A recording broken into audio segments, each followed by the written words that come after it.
I need to turn this off, I guess. I just got done working out. I got it. I'll do it. You sure? Yeah, because I got to work out? turn on the Apple TV. I worked out this morning. You hit? What? What's your workout? What do you? Yeah, you're right. I'm gonna need a translator. Yeah. Where did what happened? You got the? I got the thing. All right. It takes 5 minutes to tune in.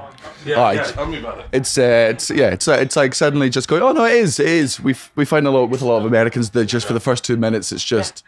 It takes a minute. Did you understand me on Ari's podcast? Yeah, I did, but it took me a while. Yeah, I think I needed to get drunk. Are you rolling on all of them, Austin? Okay, good. That's too big. That's too big. Get an Angry Orchard. Get an Angry Orchard. All right. We'll wait till the soccer's off so we don't get Utterly distracted. Here, Austin, I think you need a bottle opener. Yeah.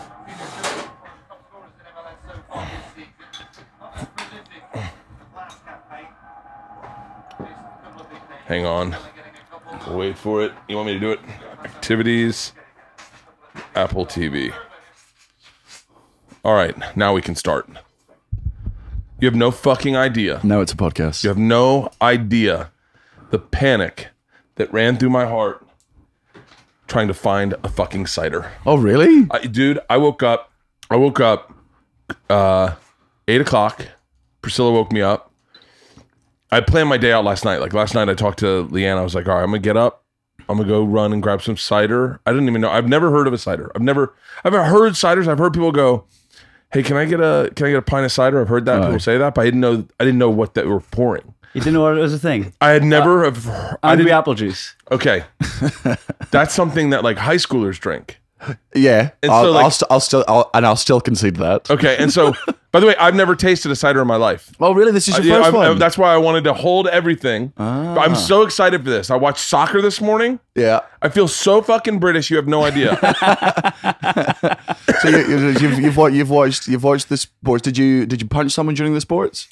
No. No, you won the World Cup this morning. Yeah. And that's also very not English, by the way. Winning the World Cup, I'm like, it was four. He went from standing with his hands behind his back, chilled out, to kneeing a guy in the face in the click of a fingers. He did I love the fact that he did the fucking special guest referee from WWE where he fucking, 1, 2, 3. I'm a big fan of that type of panty showboating. I love that people were fucking shitting on him for punching him as he was down. And I was like, don't even pull it up. Don't even pull it up. Because I don't want to see it. I don't want to see it. I watched it so many times. Yeah, no, but we can't show it. It's okay. Okay, let's just see it then. Commentate over it. 4 seconds.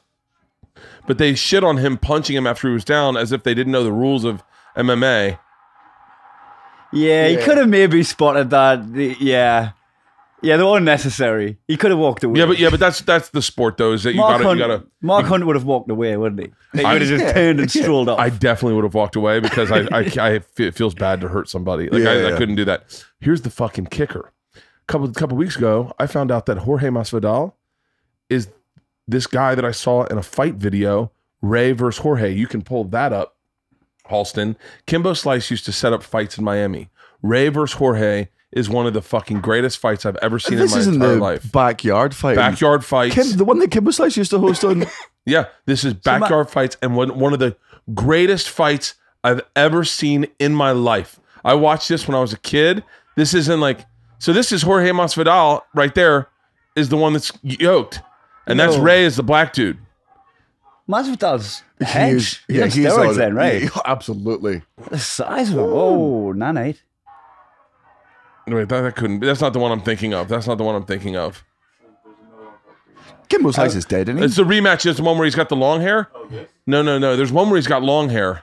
Maybe I'm wrong. Anyway, pull it down. Fuck it. But did you see the recent one where he was getting interviewed backstage? So he's just chatting to the girl, and then is it Leon Edwards? Yeah. Talks shit about him, and he's just like, "Hold on, I've got some business to attend to." I'm gonna take care of this real quick. Just very gracefully, hands behind the back. Hello, sir. I heard you were talking shit. Well, bam! See, that's how I would fight: is get it over quick. Aye. Yeah, you know. Like, if I'd ever been in a fight. Well, the first rule that I undid in my head from growing up was let them get the first punch. That's such a. You always told that as a kid. This is the fight. This is the fight I'm talking about. This is Jorge Masvidal, look at him. I watched this fight when I was so long ago. What year is this? 4 years ago? I watched this 4 years ago in a fucking... Dude, this You got a is... sneakers on. Like, with Throwing shoes. By the way, these are real fighters. These are real amateur fight. This is amateur fighting.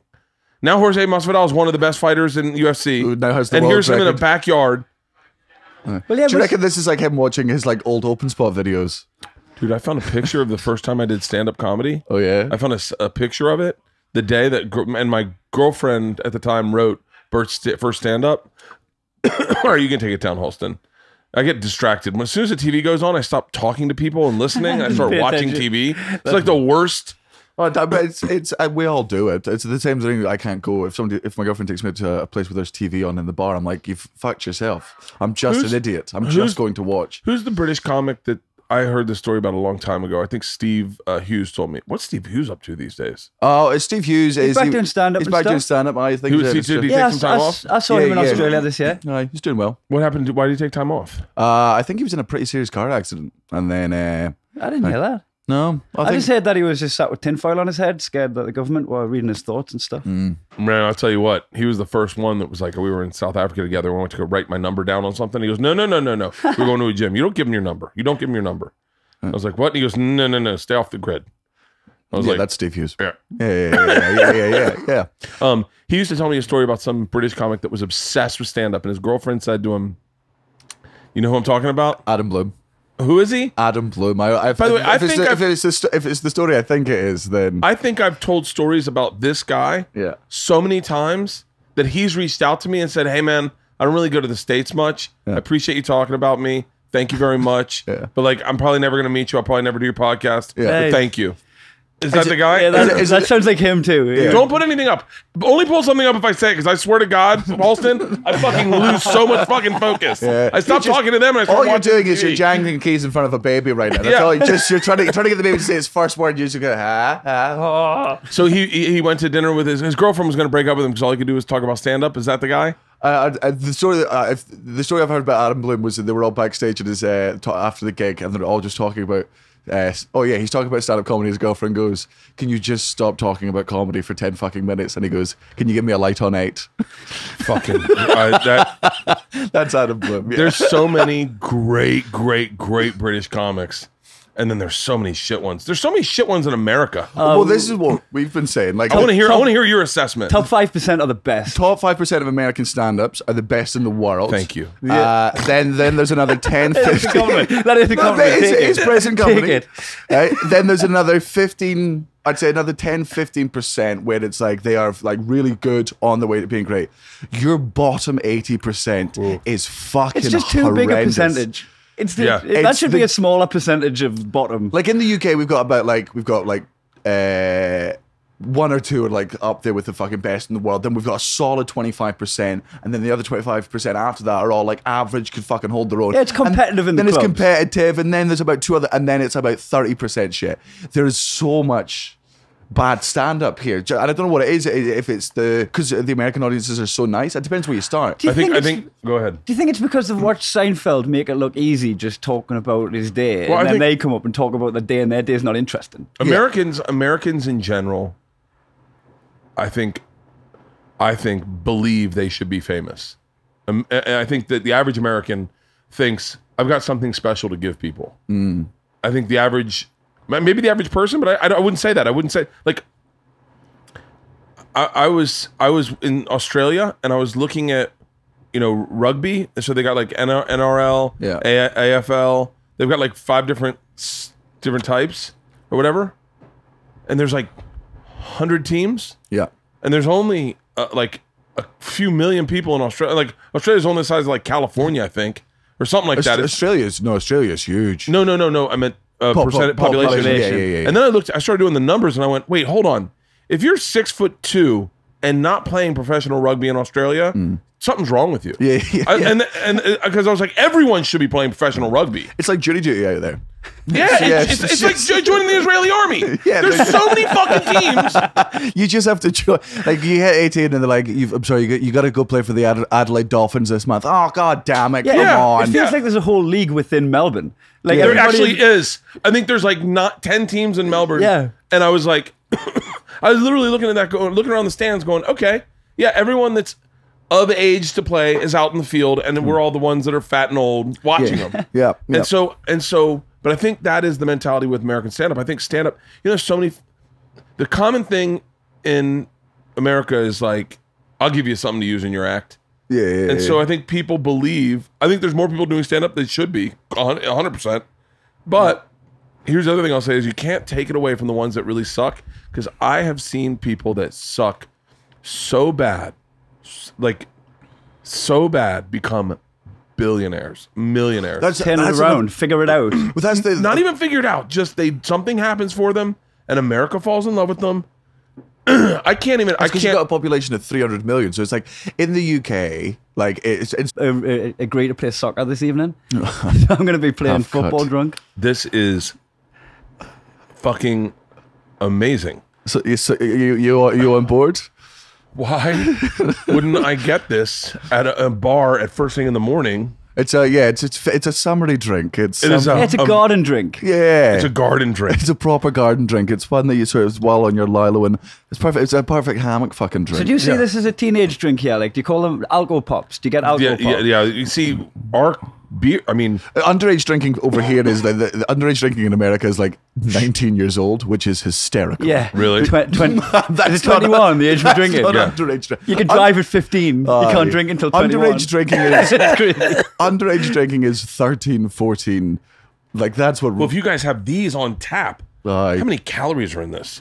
I bet it stops Only teenage 100? pregnancy a lot, though. I bet it Teenage- stops teenage pregnancy. stops it. Huh? I think it very much Oh, causes much 190. more teenage pregnancy. I'm gonna Because drink the ball. all my calories. They're shagging because the ball. They're getting drunk and then their standards. So drop. this is our Angry Orchard. Is when you order a pint of cider in a bar. This is normally quite. This is substantially sweeter than most. Okay, I have a bunch. ciders. We're gonna sample ciders. Yeah. I bought a bunch of different ciders.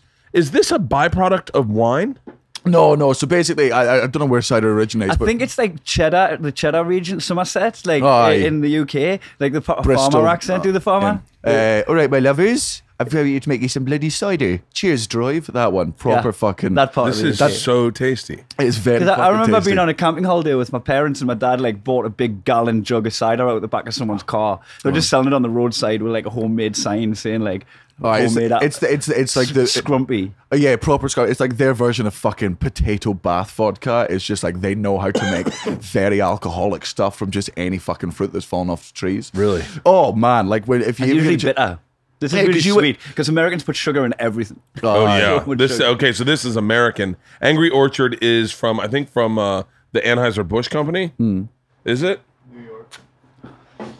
I promise you right now, you're gonna get Gluten-free. You're immediately gonna get a whole bunch of fucking shit from a lot of your podcast listeners because, as someone who's drank cider for most of his life, people, especially Americans, will not stop giving you shit because they don't have it over here. To them, it's like it's Yeah. either a teenager's drink or like a girly fucking drink. And my stance always with girly drinks is I'll drink you beer for beer on a cider, and I guarantee I'll. See, well, maybe not you. He doesn't enjoy beer, and I think it's because he's never had a solid job where you finish on a Friday and you need that pint. You know that finishing a long week's work. There on the is- graft, that on the is. tools, and then you have a beer. Oh, I've had one job before stand up. I was a paintball referee.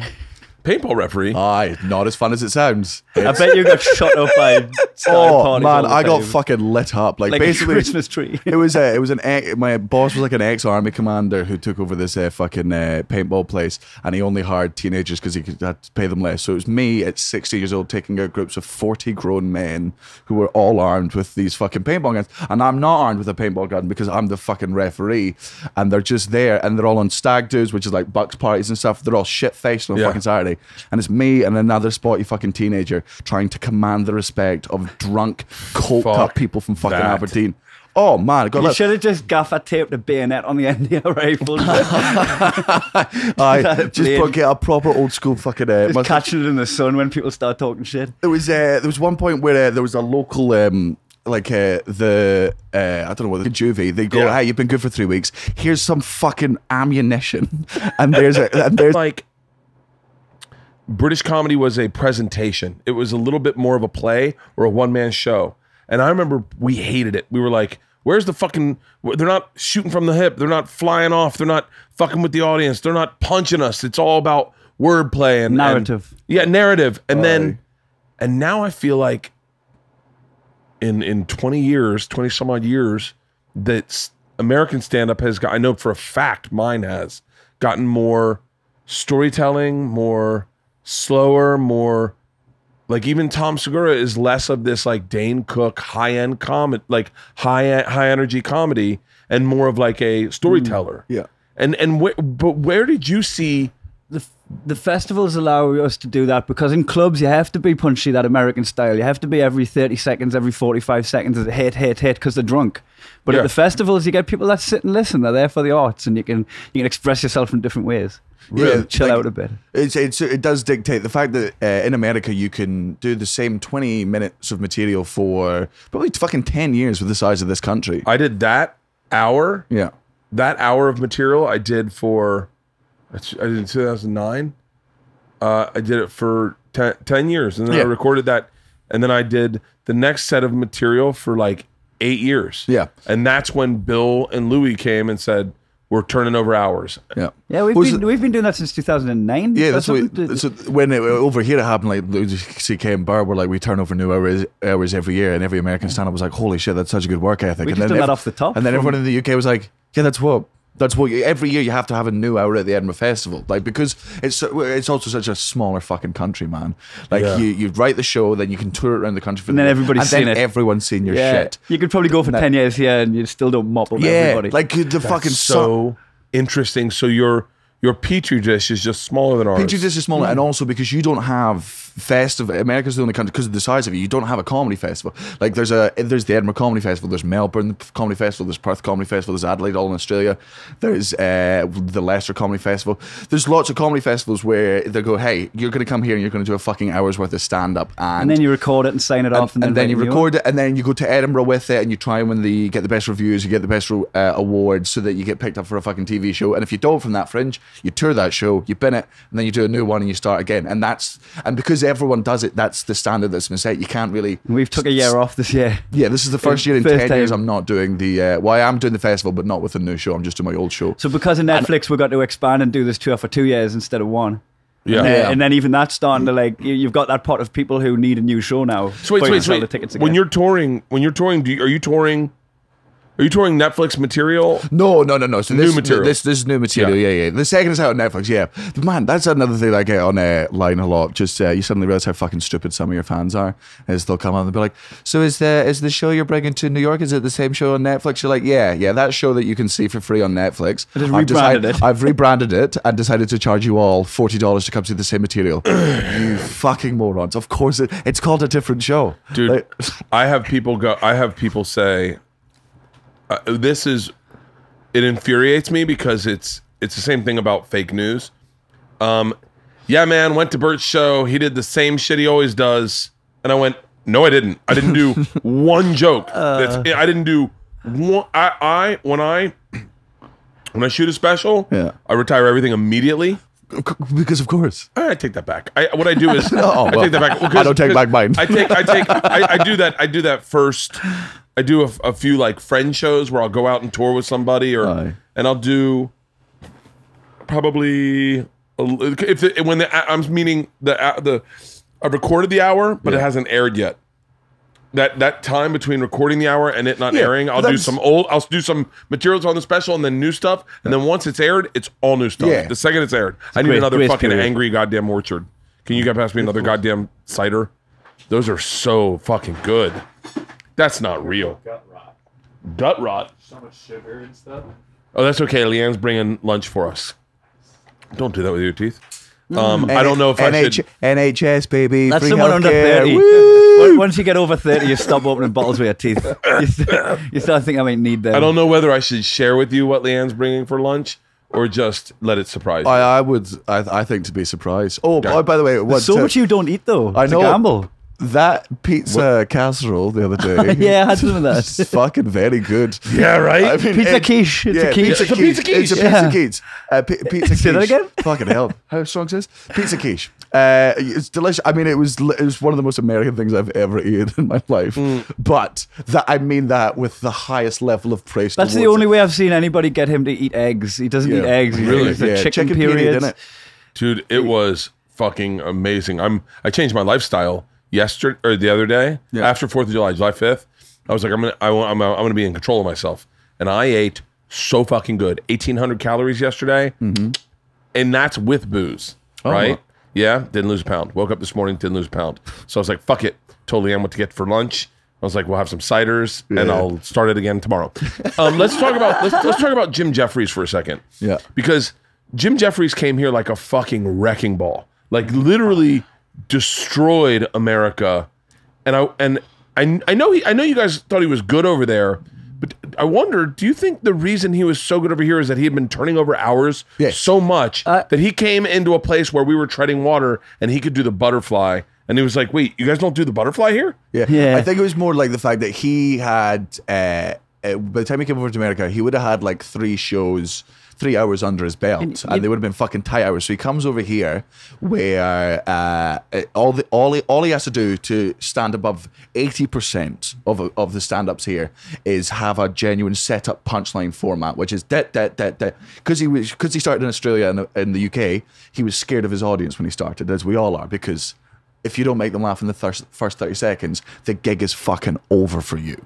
Yeah. Whereas that doesn't exist in LA. In LA, they're like, well, he wouldn't be up there if he wasn't funny. Like, why would he? There's like a 3-4 minutes grace period in America, except for maybe New York. But in most of America, they've got this. They trust you. Yeah, They because trust they're you. American. But sometimes if you're in somewhere like Liverpool or Glasgow, they'll be sat in the audience going, what, you think you're funnier than me? Come on then. Yeah. And you have to Yeah. prove that you are. Yeah, Will Anderson had a great phrase, which is American audiences are like, yes, you can. Australian audiences are like, I bet you can't. And British audiences are like, fuck you for trying. So you've just got to win them over. So Jeffries is fucking coming over here with, I sound like a fucking bigot, coming over here, taking our jobs. Marrying our women. He's come over with 3 fucking tight hours and then just destroys. And then every time 3 they're like, tight hours. Can you imagine going into imagine if I it's that scenario doesn't exist anymore. That's what they call outliers here. Yeah. Is a guy who is relatively unknown with having done 3 hours. That scenario would never have happened in America. If you had done 3 hours, yeah. you'd be You've seen already. yeah, everyone would know who you are. Yeah, because for you to have a second hour, everyone has to have seen your first hour. So that's the only reason why you have a second one and then the third one. You know how Jim Yes. got big in England, right? In the UK? He got robbed. He got punched in the face on stage. Oh, no. That video went viral, but he also had a great back catalogue of clips. Yeah. Yeah. So everybody that watched the video of him getting punched then watched him kill him. Can I break down my assessment? Jim's a good friend of mine, so I'm not shitting on him. Bill Burr is a good friend of mine. I'm not shitting on them. Joe Rogan is a good friend of mine. I'm not shitting on him, and I will not shit on myself. But I will tell you, if you want to pop, you need one viral clip. One viral clip. One thing. Jim Jeffries gets punched in the head. Bill Burr has his Philly rant. Joe Rogan calls out Carlos Mencia. Burt Kreischer's machine story. I believe that across the board. And that body of work behind you. The fact that Bill Burr goes that Philly rant and people go, who the fuck is this guy? And then they can watch him destroy. Joe Rogan calls out Carlos Mencia and they're like, wait, that's the Fear Factor guy. Whoa. His stand-up's fucking phenomenal. Yeah. Like Jim Jeffries gets punched in the head. This guy's fucking brilliant. Burt Kreischer's machine story. Okay, I like that story. Okay. but I believe that. I really believe that to my core is allow that Did you have a clip that went more than anything else? That kind of. Oh, a lot of What are the Conan ones? Did you do? I like him. The best one. There is a fucking thing. So one of my shows on Netflix at the moment is called Jigsaw, and it's the one that's caused 40,000 couples to break up and 105 divorces. That's probably your. That's my viral thing. That's your viral thing. I was gonna say. Right. So But one of the clips, one of the parts, there's like a 3-minute bit where I'm just talking about like this horrible relationship that I was in and talking about like basically how you have to fucking love. It's a comedy show, but how you have to fucking love yourself before you can allow anyone else to do it. With the subtitles on, someone screen captured. Yeah, so frame by frame. Somebody screen grab, frame by frame, all this, but not the punchlines, right? So there's now a 4 fucking page meme of just me talking about loving It's like yourself. 27 photos. 20, is it like 27 photos? This and it's going around all these fucking hippie websites, Mumsnet. all these Mumsnet, sort of being like, oh my god, this is so true. Ants are getting tagged in it about this. See, I told you, Patricia, you've just got to learn to love yourself. And people are being like, this is Daniel Sloss. I'm like, no, don't stop. It's amazing. I'm not a self-love comic. I fucking hate everyone. Stop it. Oh shit! You got to always take this call. Hold on one second, ladies and gentlemen. Joey Diaz. Joey, I'm doing a podcast. I'm recording right now. What's up? Who's the guest today? Daniel Sloss and Kai. Kai, how do you say your last name? Humphreys. Humphreys. 2 Brits. We're drinking cider. 2 Brits. We're drinking cider. All right, I'll call you later. All right, brother. Are you in town? Thank God. I just got back to the beach. Okay, perfect. I'll give you a call later today. I was just very worried that I was about to get roasted by Joey Diaz before I'd even met him. No. And then I Joey's would have the had to kill sweetest guy. myself. Joey, he is so sweet in that, like, if we were, he's not that guy. Right. I did you this compliment the first time you did my podcast. Yeah. But my favorite joke was a joke that I used to be good friends with Jay Moore. Me and Jay Moore talked about privately, but never had the balls to share on stage.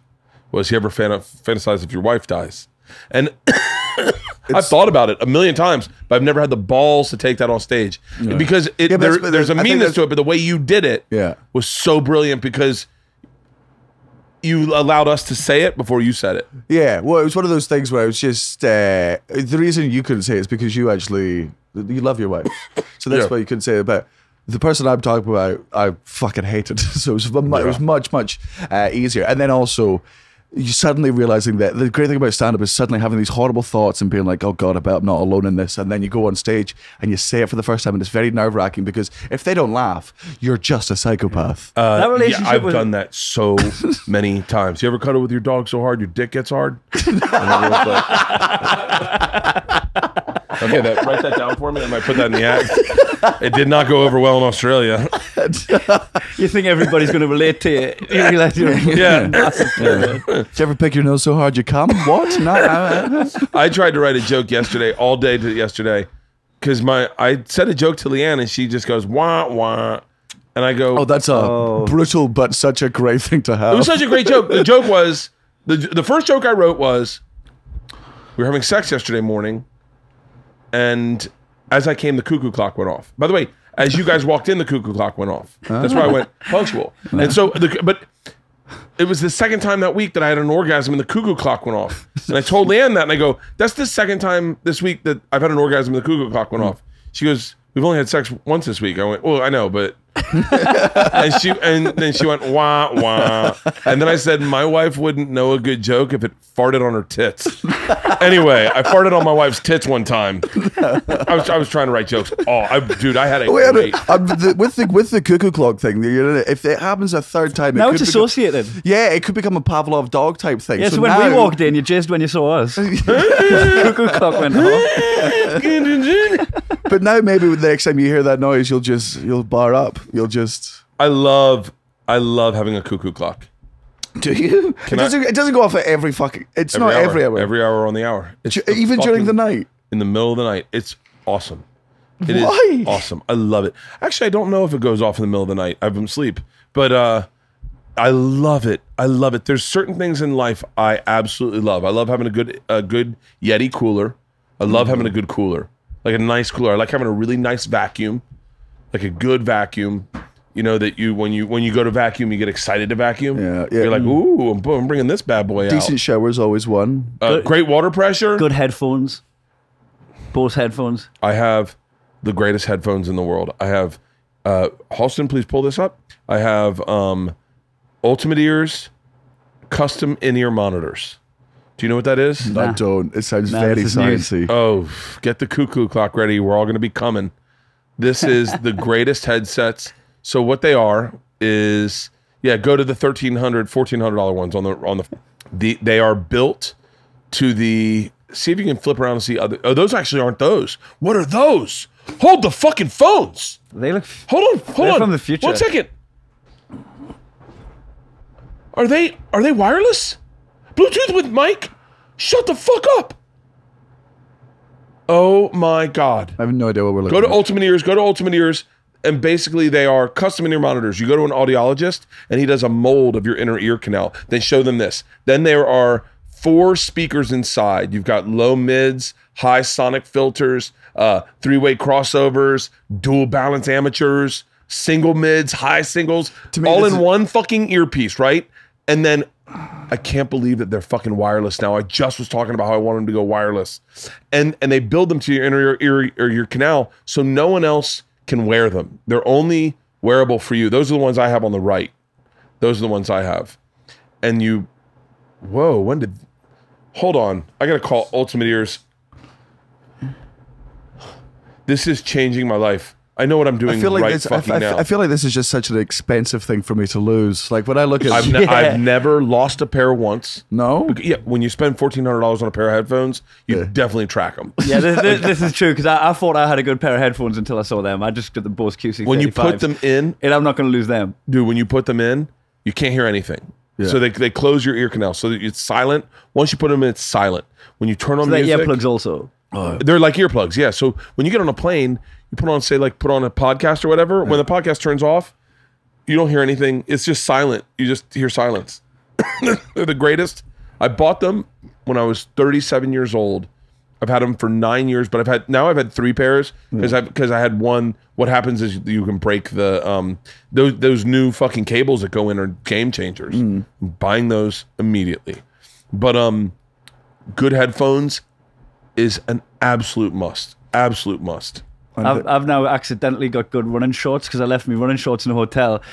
Walked into a sports shop just to buy some running shorts. Yeah. You know Equinox, the Yeah. because gym? he's not from didn't- America, so he didn't know where Equinox was. Thought I it didn't know I was just about to spend $80 on some shorts.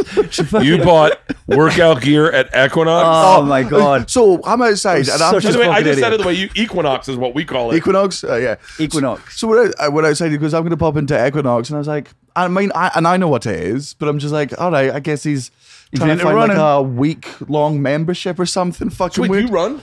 Yeah, I like to. I try to do morning cardio, fasted cardio, just when I start getting a beer belly. And I get a beer when it's because I'm skinny man, right? So I get skinny fat. Nobody wants to be skinny fat. Oh, I'm If just you're gonna fat, have fat. if you're gonna have fat, you want to have a frame. Yeah, I'm fat. Yeah, Yeah, I don't. I'm fat, but I'm surprisingly in shape. Last night, we made a bet on because they're like, I bet you couldn't do 20 sit-ups. And I was like, of course I can. But by the way, I don't know if I could because my belly gets in the way. Yeah. And then it flipped over to a plank pose. And they're like, you couldn't do a plank for a minute. And I was like, I'd do a plank for 2 minutes. And I held a plank for 2 fucking minutes. And I swear to good God, I work. thought I was going to shit myself. Yeah. Yeah. I start trembling. Hardcore, Yeah, just hoping- breathing cat hair in. My dog came over and started sniffing my face. Cuckoo clock went off. And Cuckoo clock went off, you I came in my pants. supported yourself with an erection for the last minute. Oh, hold on, I gotta write just shaking that so joke much, you'd be down. like, it's another earthquake. It's another earthquake. There was another one this morning, wasn't there? Oh yeah, wait. What did you guys think of the big one? Man, Yeah. it's. I've never been in an Someone earthquake dived before. under the table. We just sat there, just like so British. Like, we're not going to change anything about what we're doing. Yes. just going to continue eating our food. My survival instincts are the worst in the world. Like the world started shaking, and all I did was go, Kai, Oh, Kai, and just like there's nothing good. It's like I was going to stand up for you in an earthquake. like I'm like it's a genuinely not necessarily terrifying, but it's like the whole. I know this sounds stupid, but the whole fucking earth moves. Even if you're like a wall to wall fucking atheist, if you propose to a woman, right, and during your proposal that earthquake, even if you believed in no god, that earthquake hits, you throw that ring in the ocean. Like that's how godly it fucking feels when it just goes. I said the best position to have been in during the earthquake is if you've just paid for chips in a vending machine and they get stuck on the edge and you're there like like, fuck. Looking for a member of staff. And the earthquake just shakes it off. You're like, sweet. Just looking at me like, thanks God, you're the Thanks, guy. Someone was in a fight and stomped their foot and said, "I swear to God, what did I do?" There was some poor fucking kid. Some mother got lucky, and she went, "And I swear to God, if you don't tidy your fucking room, that is it." And then the kid room was gets like, messier. "Oh my God!" That was the other joke I wrote when after the earthquake was I think I told you this the other day. I love earthquakes. Wait, did we do a podcast before the first earthquake? No, we did a Between- podcast after between the earthquakes. Between them, yeah. I said I wrote a joke. I love earthquakes because they immediately bring everyone to my cleanliness level. And I go through the house. Oh, I'm the pig. Your shit's everywhere, but I'm the pig, dude. I was about to do an Instagram story. Instagram stories is up. Yeah. It's on my face, and the earthquake hits. I hit record right as the earthquake hit, and I was like, Isla, earthquake. Dude, I Instagram storied the whole earthquake. They last Right. way longer than I fucking thought. I thought it would be a 40. Oh, sorry. Like You're not gonna find it. 4 or 5 second thing. It's on my Instagram. Yeah, click my face. Click that. Yeah, click that. And then go down. Ooh, I got to 900,000 followers. Congratulations. Milestone. Oh, go to LA Earthquake. Go to LA Earthquake. Right there. Hang on. Go back. Go to LA Earthquake. See the story. See, we need one of these for our Look at this. podcast. I was about to do an earthquake. I was about to do an Instagram. I was like, Isla, earthquake. And now I'm like, you can see Isla's just fucking out of it. She's like, I know. Leave me alone. Dogs are freaking out. Did the dogs freak out before it happened? Did they have that? No. Nah. Priscilla got off the couch once and started shaking. Yeah, The crazy part was the pool. The pool. Yeah, they was- start the pool was barking after you've sloshing. been burgled. Go forward one, Halston. Our Wi-Fi sucks out here. We got to fix this before we start doing this more often. But the pool was just fucking sloshing it. Look at the pool. Yeah, I've seen it like that before. I was in Greece in 2008, right? The wave started rocking while by the pool. The pool started doing that shit. One of my friends from Newcastle just went, naked earthquake, pulled his shorts off, jumped on the sun lounger and just surfed the lounger, and the boys just joined in. You're like that guy that died masturbating during Pompeii. Have you seen that? You must have seen that. No. They found it. You know Pompeii, the volcano that went off. Can I all tell those- you, Pompeii is like Sam Cooke to me.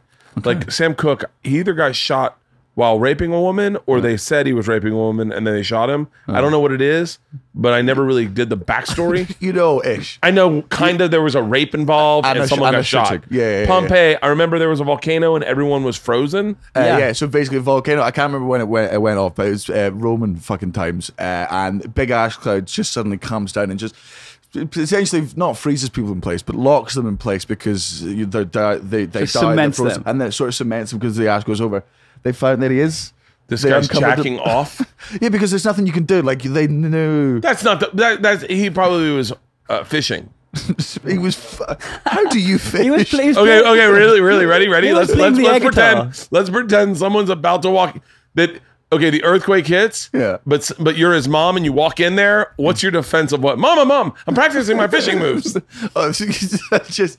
Okay, mine would be one man. Oh, guitar solo, air guitar solo. I'm practicing. guitar solo. I'm doing a nude air guitar solo. In there, I'm strumming this bit. I'm gonna get us a shot of whiskey. I love that he's cocking a God. leg as well. Like he's He just, yeah. he's really treating himself with a cocked leg. Feeding himself grapes with the other hand. When you're taking your jacking off too far when you feed yourself grapes while you do it. Yeah, I think he's got like a couple of pillows under his head, but they disintegrated. Oh. He's got- he's got himself real comfortable. There's probably I think Jameson's those good, candles lit. He's just The candles didn't survive. the candles definitely didn't survive. He's There's a like, violinist. there's just someone playing music for him in the background, or he's just sitting there drawing his own. I don't know what porn would have been back He had then. incense burning as well. Nice bit of. Oh, can I tell you? I've actually thought about this.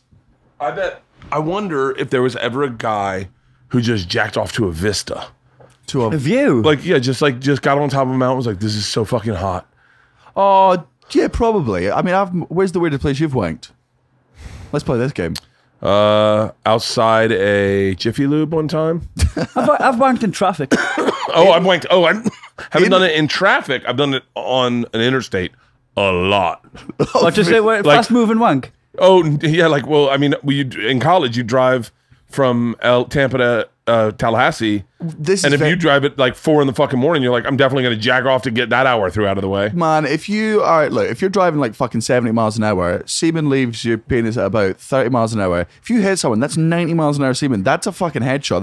Look, I'm not a man of science, but I'm pretty sure that could kill a human being. I've come at 92 miles per hour. That's dangerous, man. Are you sure you've done it on a flight? Just so you know, yeah, of course I've done it on a flight. I've never done it on a flight. I've been out giving a fucking foot job. Yeah, you got a foot job off I a got a foot stranger on job a off a flight. stranger on a flight. That's the weirdest thing that ever fucking happened to me. Hold on, hang on.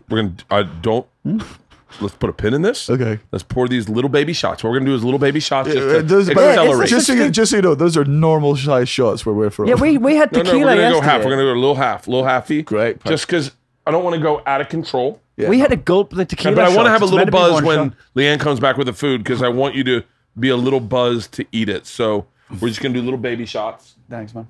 and then we're gonna hear about you getting jacked off by a stranger on a foot. And I hope this ends with, and that's how I became a fan of Manchester United. And that's how I met my wife. Pass the bottle, please. Yeah, my daughter's got me this for Father's Day.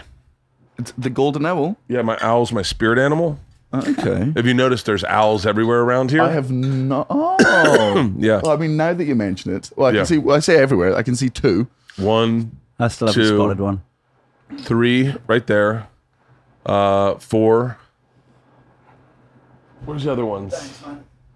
There's owls hidden everywhere. I like it. All right, gentlemen. Slange. Hey, listen.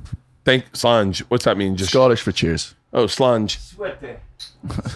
Cheers. Suete is Spanish for I just worked out.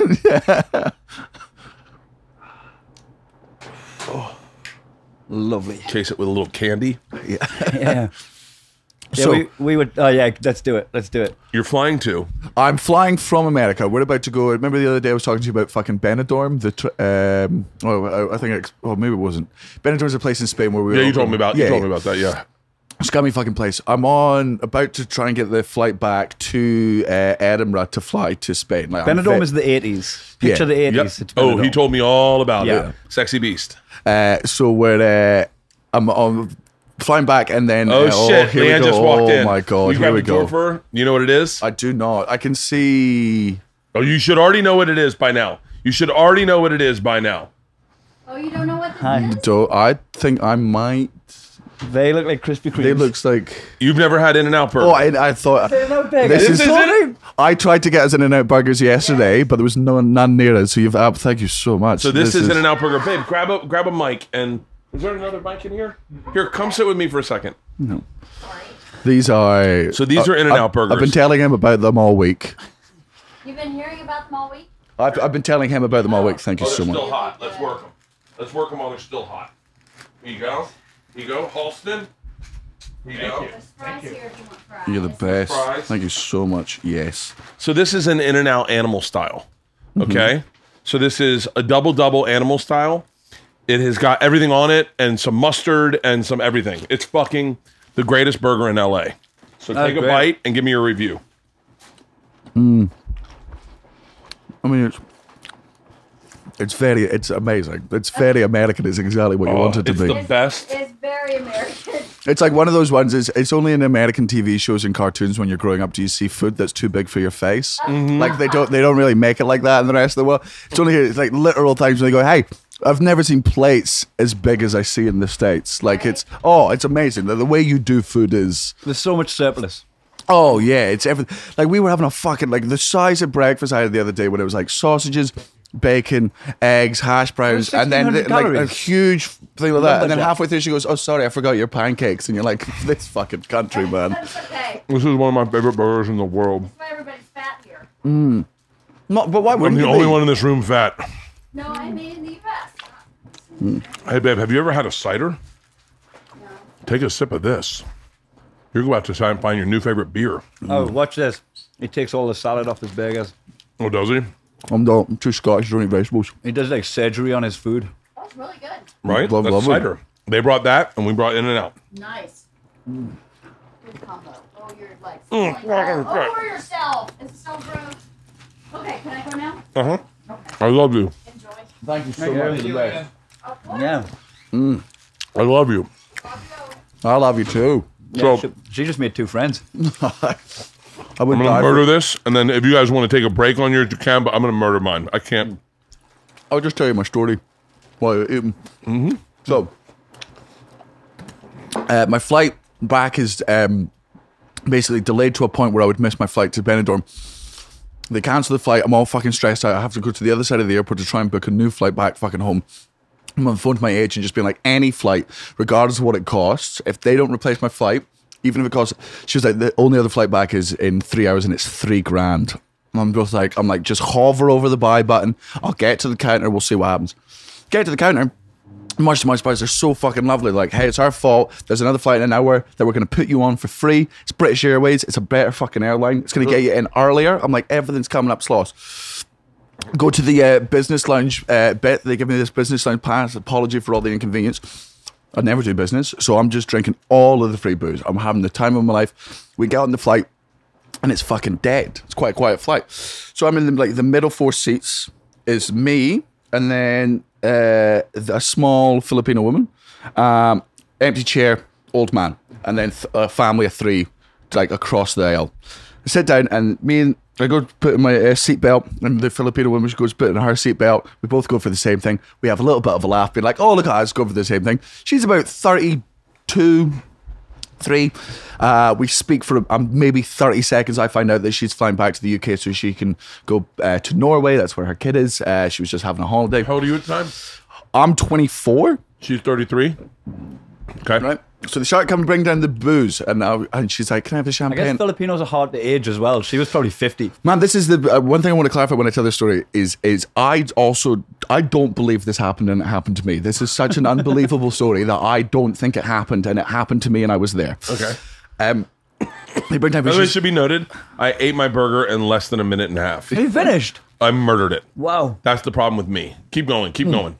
Impressive. What do you think of the burger shop for, Kai? So good. Yeah, it's a good burger. Yeah, right? yeah, yeah. It's so good. I keep losing myself in it. I know. My eyes go in the back of my head, and I start going like this. Nom, nom, nom, nom, nom. Aye. It's the cartoon burger. It's the one that you always fantasized. I wanted to give you guys a little bit of American experience, a little bit of the LA experience, and I'm so glad you guys hadn't had In-N-Out Burger and that you got to have it on my podcast. None of that. I've been building up to them all fucking week. So this is And also, great show following a shot of whiskey with it. Yeah, right? I know. We just had a jelly shot of whiskey and In-N-Out Burger. I would never think whiskey starter. That would never cross my mind. I think I might be uniquely Bert. So you're there with Joe Coy's sister. and they bring. She goes, "I'll have a champagne. I'll have a red wine." And the British Airways hostess just goes, "There's no one to fight. Just have 2 each." And we're like, "Oh, this is nice." So we drink, and then the food comes out, and we take our headphones off, and we talk a little bit. 2 more drinks come out with that. We're both ended up quite, merry and stuff. I can't remember what we spoke about. I think I told her that I did comedy. We spoke about that for a bit, and then all the lights go off, and it gets to the nighttime part of the flight. I've got my duvet blanket over me. She's got her duvet over her. And then I'm just halfway through the movie. I just feel a hand coming across over, and I'm doing my zip. I'm doing my belt and just getting my dick out. The old man reaching across. He's like, I can't get my seatbelt to work. Oh, is this not my nuts? I'm sorry. It's an innocent mistake. And she just starts jerking me off, and I'm just confused and like just sort of sitting there. So my initial reaction is, I'm not going to stop it. I'm not a psychopath. Yeah. But like, I don't want it to be obvious that You're I'm reaching for the oxygen mask above you. She Maybe I'll turn this into a threesome. Ding!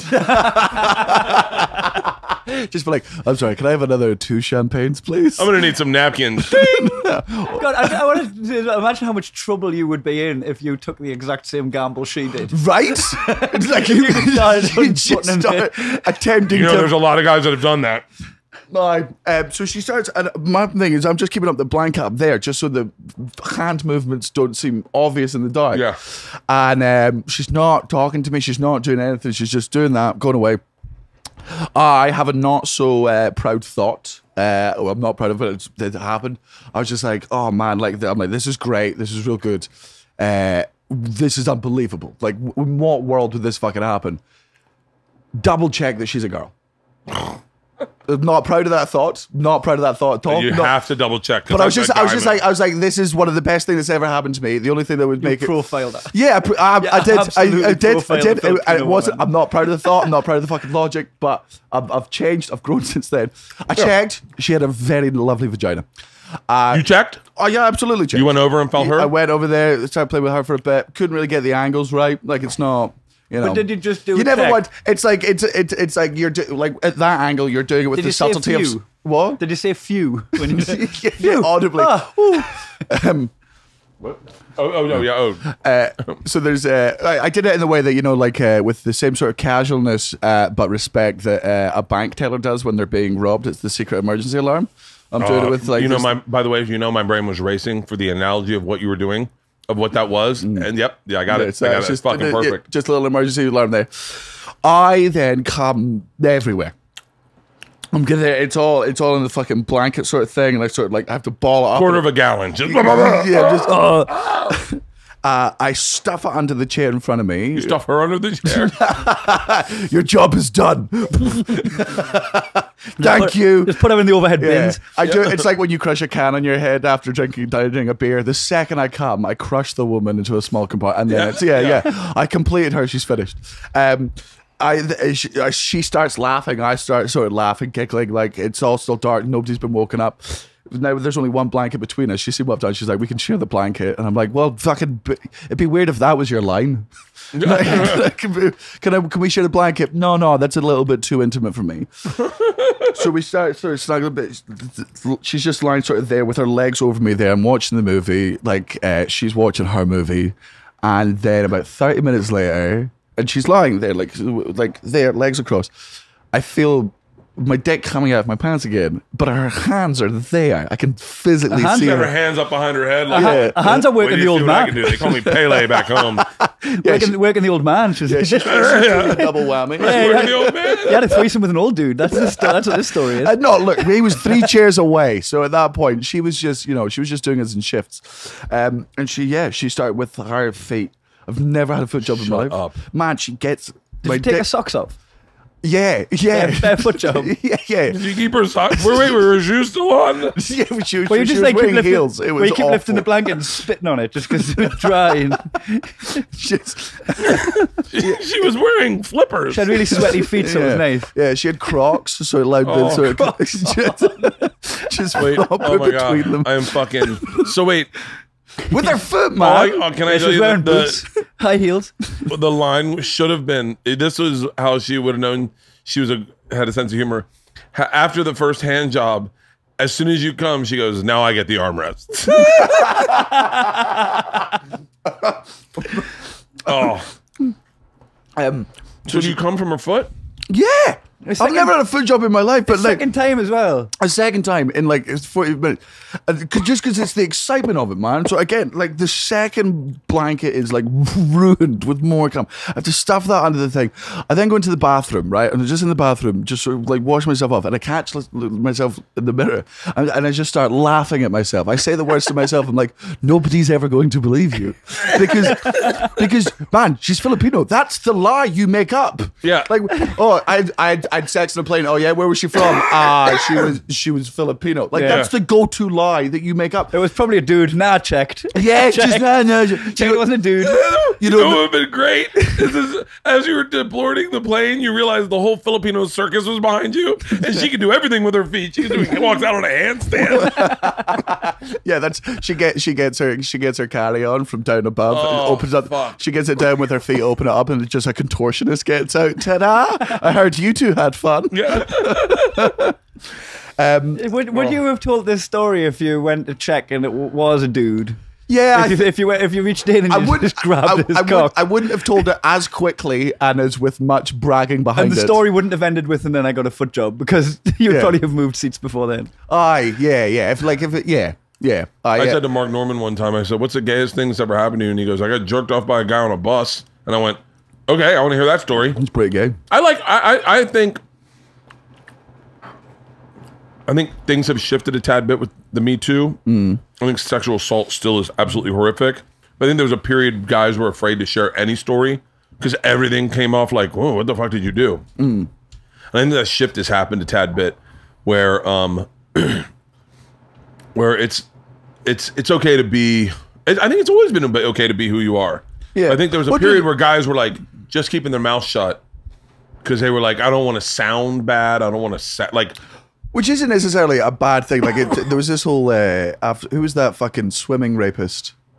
You know, the Brock Lesnar. No, not Brock Lesnar. Brock Lesnar. Slander. Brock Turner. Yeah, yeah. Jesus Christ. After the Brock Turner thing, there was all these. There was people in the media being like, "Oh, you know, now my sons are terrified to have sex, and they're asking for consent all the time before they have sex." And you go, I don't see how any of that's bad. Yeah, there's nothing wrong with that. Like, Yeah, that's I think- I'm like, oh, everything. Like again, it must be an uncomfortable feeling, but that's a positive reaction from it. Like this having an extra layer of like, I'm going to double check. I don't think is necessarily a bad thing. I mean, I think what was happening at the beginning of the Me Too was where they were saying, if the woman's been drinking, it's rape, and I think that has shifted.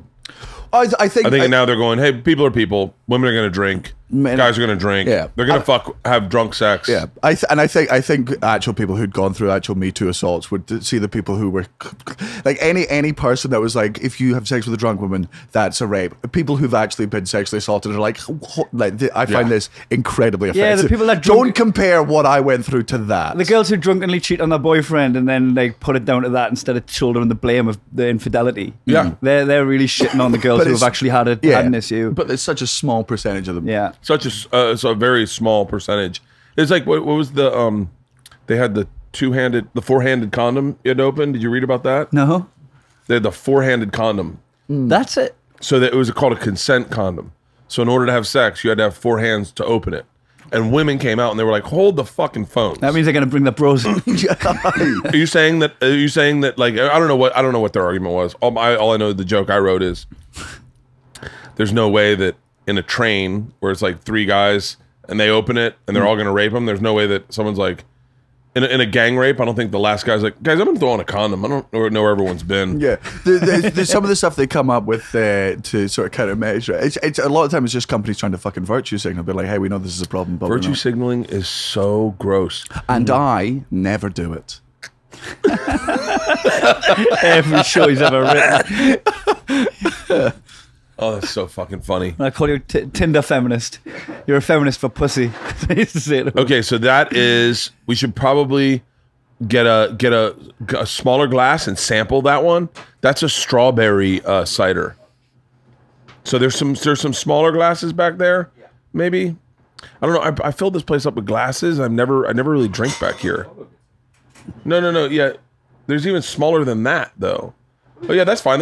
Yeah, we may need to rinse them. They look dirty. No, that's just my greasy fingers from the Okay. I wish I had dietary things. I wish I had like things where I didn't like eating them. I like eating everything. I'll eat everything. I ate a bit of the paper I'm with picky my as shit. burger by I ate the accident. paper too. Yeah, a bit of paper went in. I fished it out, but Yeah. So wait, where did you grow up? I grew up in a place near Newcastle in the north of England called Blythe. It's like a mining community. It used to have coal mines and stuff, but then the coal mines closed down before I was born. The people stayed. So wait, does your dad have a really thick accent? Yeah, I guess so. Yeah, Really? yeah. I mean, I did you do- what did I you wouldn't do growing consider it to be a thick accent. This but is you would. also like his accent now. The way he's talking is very sort of toned down from I've compared to his filtered it. mates and his family. Yeah, like this if I was sat here talking to someone else from where I'm from, like, you wouldn't stand a chance. What does it would sound be- like? What does it sound like? Probably to you, it would sound Flemish, I don't even know what- Scandinavian. Oh yeah. Yeah. There was a guy who was from Geordie Shore. Yeah, yeah. So that's Oh, is that where? is that- that's my accent. Yeah. There was a guy that opened for me. I think I'm going to bring him on a couple dates. And thank you. I got to murder this one I'm on right now. I'm going to bring him on a couple of dates in the fall tour. What, a guy from Geordie Shore's a comedian?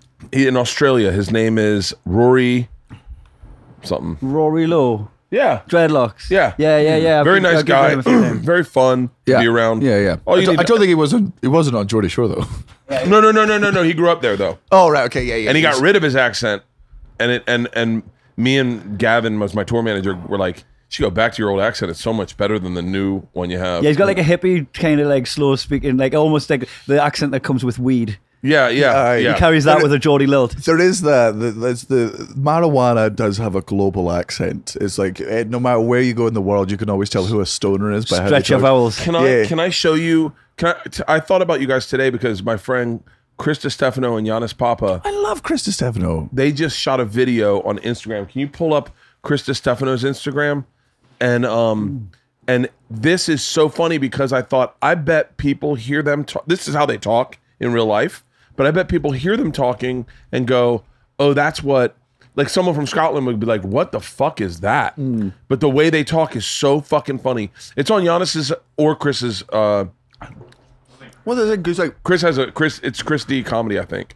Americans you've such different fucking accents. Like the difference between fucking Texas and Chicago. The one in Austin was like a cliche version of the American accent. I got howdy partnered. Why? Hey, in I, earnest Oh, one. yeah, I yeah. didn't know people. Howdy partner. I didn't know people actually spoke like that. Like they were actual cowboys. We've said this before, but like America is the only country in the world where stereotypes actually fully exist. Oh, yeah. Here. Ready? Hang on a second. It's Chris D Comedy is his Instagram, or Giannis. I'll just play you the audio on my phone. You ready? Hang on. So wait, hold on. This is what they really sound like. And I was like, oh, this, if you took them to England, people would be like, the fuck you saying? This is how they really sound in real life. Wait. God damn it.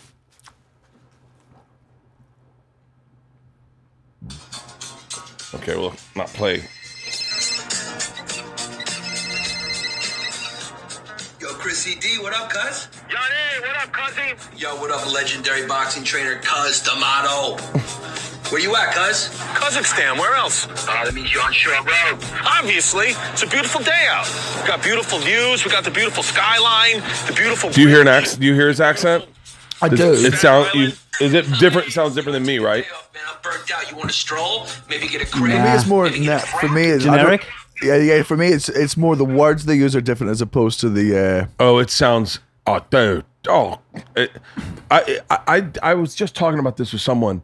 They did a video of American accents, but they had black people in it, and I was like, no, you can't do that. Yeah, like a black guy doesn't. I mean, Yeah, black people sound different to different black people, but Yeah. they don't have. Like Patrice O'Neal is from Boston. He didn't have a Boston accent. Yeah. he had a different accent than a black guy from Atlanta. Yeah. But a black guy from Atlanta doesn't sound like a white guy from Atlanta. They don't sound similar. There's a different. It's a totally Is it the different. same like a Hispanic in LA would sound different to a Hispanic in Texas? Or Yeah, Yeah. Apparently, I can't hear it, but apparently, like a Puerto Rican in New York sounds different than a Mexican here. The Spanish sounds different. Oh really? Yeah, the Spanish is a lot more. I wish do I have any Puerto Rican friends that I can call right now? Apparently, dogs have accents. oh really? Yeah, apparently. Shut up. I'm not. Is this you, like? Hold on. Yeah. Is this like one of them fake lies? No, not Jay. Yeah, we do this. We do this now and again. We just drop a lie in there and let the other person pick it up. and run Oh, with I it. love doing that more than anything. It's just little, You know, little. gorilla can get a human pregnant. Yeah, shit like That's a that. great one. What did I say about the No, I've seen your daughter. the main motorway, the M1, the main Nice. motorway. Wait. Go back to the first one you said. The dogs have. Now, this is again. I didn't fucking read the article about this, but there was some sort of study done. I've definitely seen where dogs in France will bark differently to dogs in. You know what's Because you so know funny? cats don't meow normally. They only meow because of us. Is that not dogs barking as well? No, dogs bark because they're stupid. I think. No, I thought they barked for swear to human God, interaction. Stray dogs in Mexico they sound more like a. And then in France, they're like lay bark. They're like lay bark. Sacre bark. They sound like seagulls. Yeah. Woofa And then- woofa. That's the Italian ones. Oh, And woofa. then and then British dogs are like. Arr. And then That was a bit more pirate. Saudi Arabian dogs are like. And they don't have any paws. Yeah. They don't have any paws because they stole meat. Asian dogs are like. Food. Asian dogs are delicious. Oh my god. So what? Oh, I'm just going over. I'm just doing dog accents in my head. It's All I'm doing right now. I'm trying to find ones what that would a Geordie dog sound like? Like Peg. That's like way bark. more Irish, actually. No, Scottish dog would just be, you know. All right. Put E at the end of everything. So the Edinburgh accent is not my accent, but it's the What is the Edinburgh accent? Edinburgh. How you doing, eh? Gonna come round later on for drinks, eh? We'll just have a little bit of fun, just you and me and the boys, eh? It's a horrible It's accent. the A at the end. It's just got a question mark on it. It's like invokes a everything's response. a question, eh? Like it, and in a less adorable way than the Canadians do it. Really? Yeah. Because when the Canadians say eh, you're like, oh, look at you. Yeah. Whereas when in it, because a lot of Scottish accents are thick, brogue, and like rough, and Edinburgh stands out like a sore thumb because it's the only accent in Scotland where you sound like a fucking soft cunt. Yeah, because it's like some of the Scottish accents sound hostile even when you're not being Yeah. hostile. Oh yeah, the Scottish they- accent's naturally aggressive, being like, "What The are you doing Edinburgh's tomorrow?" You're like, "I'm not telling you." Tomorrow. Aye. That's a good accent. I can't. I'm really that's- bad at accents. That's where my wife's from. My wife's got that accent. Really? Proper class. Well, She's, if you can get someone that's posh from Glasgow. she's upper class. Well, not upper, middle class Glasgow. Can you hear it in? Can you hear the accent? And when someone speaks, you go, "Oh, that person's poor." Yeah. Yeah. if they sound like him, I'm like, oh, okay, they. So then, what happens when because classism is? I've always had a theory that racism would be. There would be less racism in America if everyone sounded alike. Like you guys all sound alike. Your black people sound like you. Oh, I love it now because when I was younger, if you go into an Indian restaurant, the Indian guy's got an Indian accent. Yeah. But now it's the children of the people that served when I was a kid. Yeah. So now they have Geordie accents and they sound like me, and it's fucking hilarious. There is I always- nothing like. It's one of my favorite things about multiculturalism is the seeing accents that don't, not that they don't belong to the person, but you don't expect it. Like if you meet a black person with a thick Scottish accent, it will take you a solid 3 minutes to just go. Because I'm not like, bro, all right, man, how you fucking doing? It's just you don't associate that accent with, because there's like. Yeah, well, Natalie's brother, my wife's half Arabic, but you can't tell so much on her. She looks kind of exotic, right? But our brother just does. He's a lot browner than He's Natalie. so much browner, and he's He's just got got a this Glaswegian accent. thick fucking It's Glasgow quite accent, funny. and it's great, and it's so good. But it takes you so long to just adjust to it because you're like, it's not what you're expecting. I've been with him when people ask where he's from, and he'll just go like, "Oh, Newton Main's just the area of Glasgow where he's from." Yeah. You're like, no, but where you from? He's like, Newton, Maine, motherfucker. Yeah. He's no, like, but like, well, what they really mean by the question is, Oh yeah, no. Yeah. why are you that Why do you color? look like that? Yeah. That's a trigger. That's a trigger. No, wait. Am I saying that right? Where you from, That's a bro? microaggression. That's a microaggression. Yeah. When you say to someone, "Where are you from?" Yeah. Like when you see like a Asian person, what you like what? Because I'm always curious. But not. yeah, That's because what's your story? You want to ask you like, how did you end up with that accent in front No, of I always go. My question is, wow, what the fuck's my? I say to an Asian person, what's your ethnic background? What, Yeah. what's What's your heritage? No, not heritage. lineage? What's your ancestry? God, I was so good at this because I had a do it joke much that I worse. had I to go say. I go out to them. I just go, what's this all about? What's this all about? Yeah, What's this? it's crazy because that shit's coming back in our country. Sadly, is diversity.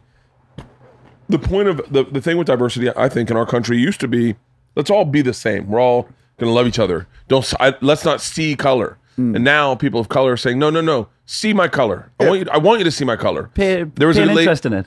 Yeah, pay it. Don't just say we're all the same. We're not saying I had a different journey than you did. Yeah, see my color. Just don't hold it against me. Like it's understand that if you're a different color than I am, we've lived, and that's not to say that if you're white, you haven't led a difficult fucking life. Right. Because of course that's still possible. But in general, just understand that as a person of color, everything was just a little bit harder, and that doesn't take away any of your struggle. But just there's Yeah, just a like- little bit. Like Natalie's Scottish dad wanted that to be called Natalie and that brother to be called Alex, so they didn't have Arabic names, so they would get a job easier. Yeah. You know, Like, on an application Wait, form. your wife's name's Natalie? Yeah. So And she- then what's her dad's name? Her dad. Yeah. Her dad's Scottish. She's Her called dad's Bobby. Scottish. The mum's Oman. the mum. It's the mum. It's Ba- Oman. Bajat. Remember Omani? Bajat. Baja, what a beautiful. But I'll tell you what sucks a little bit is getting rid. I'll tell you what sucks about assimilation is getting rid of your identity. That that name Baja is a beautiful name. Yeah. And the fact that she didn't get to call her daughter a name that Rabab. What is that? What? Rabab. No, that's no Omani name. Yeah. I checked Oh, yeah. like a She list of Omani names and I left because Rabab was the third most common. I was like, my Rabab? wife could be called Rabab. But it is kind of crazy that you're losing that a little bit. But Yeah. I think what I said this to, I don't know if I said this to Halston or I said this to Lana or I said this to my friends on 4th of July. Did I say this to you? I ran into a person of color and I said, Happy 4th of July. And he gave me a scowl. And I went, oh, that's right. I guess not everyone's from here. Not everyone celebrates this country. And then you're like, yeah. And then I saw a girl with purple hair and I was like, fucking avoid that. I'm not going to fucking roll the dice on a 4th of July. Then I saw a white person. I was like, oh, cool. Hey, man, happy 4th of July. And he's like, hey, happy 4th of July. And I was like, oh, finally. Yeah. And then I was like, that's so fucked up that we've fought all this time while to assimilate and everyone be and not notice color and be the same and not treat a person differently because they're black and now they're saying please treat me differently because I'm black. But then I thought in a moment of clarity on my jog, I thought maybe all black people are saying is, hey, you've been treating me differently because I'm black your entire life. Please just acknowledge it now. Don't swing too hard the other way. Yeah, just say it. Just admit that you know I'm black. Yeah. Instead of being like, when Stephen arrived, what's Stephen look like? Oh, he's tall. Yeah. He's He's got a backwards baseball hat on. He's got short hair. He's got brown eyes. Dude, Yeah, is like he tightly black? curled hair. Is he black? No, I don't really see color. Well, surely you must. Surely you know what color he is. Well, I mean, I picked up 4 girls from Anime Expo the other day for my daughter. Picked them up, and then one of them asked not to be on my Instagram, and I was like, which was interesting. It was an That's not interesting very choice. LA. Yeah, she's only 12, and I was like, and she's like, can you not put me on your Instagram? And I was like, okay. And then I was like, yeah, I put her on anyway. But and she was like, and then I said, hey, what was up with the chick with the short hair? And they're like, which one? Because there was a black chick in there too. She has short hair also. And I said, the fucking chick with the short hair. And they're like, there's 2 people with short hair. I said, if I meant the other one, I said, what was up with the black chick? And then my daughter goes, Dad, what's wrong with you? Say the one with the blue hair. Because you have blue hair. By the way, I'm being way too specific about children that are friends with my daughter right now. yeah. But I was like the fact that I said, no, if I meant That the you other used one, it I as would an have said, I would have said the black chick. That you used it as an identifying feature was frowned yeah. upon. Because I think Surely not. I think from their point of view, it's like that's not for so many of us to be like, oh, it's the black one, because to us that's what defines them, and they're like, this absolutely does not. It doesn't. My daughter does not see color at all. They're like, this is not my main feature, and then to some people, it's like visually it is, and I understand they'll be like, no, this is not who I am. It's not. This isn't. Yeah, everything. But if you were the one Then white again, kid if- in a car full of black kids, You're like, white- they're like, what's up with the guy with the short hair? And they're like, which one? And they're like, you know, the one that was with the Yeah. accent. And they're like, they all had accents. yeah. Well, you know, The one that looks like a bitch. they would have been like, oh, the white kid? Oh. It's just a way to describe things quicker. I know it's racist, but Yeah. Oh no, I do. Again, I so many of these things. There's so many. It's intent and tone. People just seem to be looking at. They don't really respect the fact that language isn't just the words. Language is the inflection. It's the meaning. There's so much more to talking and communication than just the words. Do you want to talk about your faux pas at the arcade? At the games arcade? Oh, I can talk about that. So I met there. Very rarely do I meet another Scottish person while I'm over in LA. It's very fucking rare. Yeah, and Scotland's exotic here. Scotland's exotic. very, very, very. And it was out with 2 of my friends, and they were like, we've got a friend joining us later on. He's from Scotland, and we were talking about him. Turns out he's gay, and I'm like, fucking great. Like, I can't wait to talk to a Scottish person. And also, Because we're in the comedy industry, we've got so many gay friends that were like, one of my there's 2 we'll amazing. not tiptoe around homosexuality. It's everywhere. Yeah. The Craig Hill is a gay It's a Scottish comedian. brilliant statement. As a comic, there's not a lot of shit you tiptoe around. Yeah.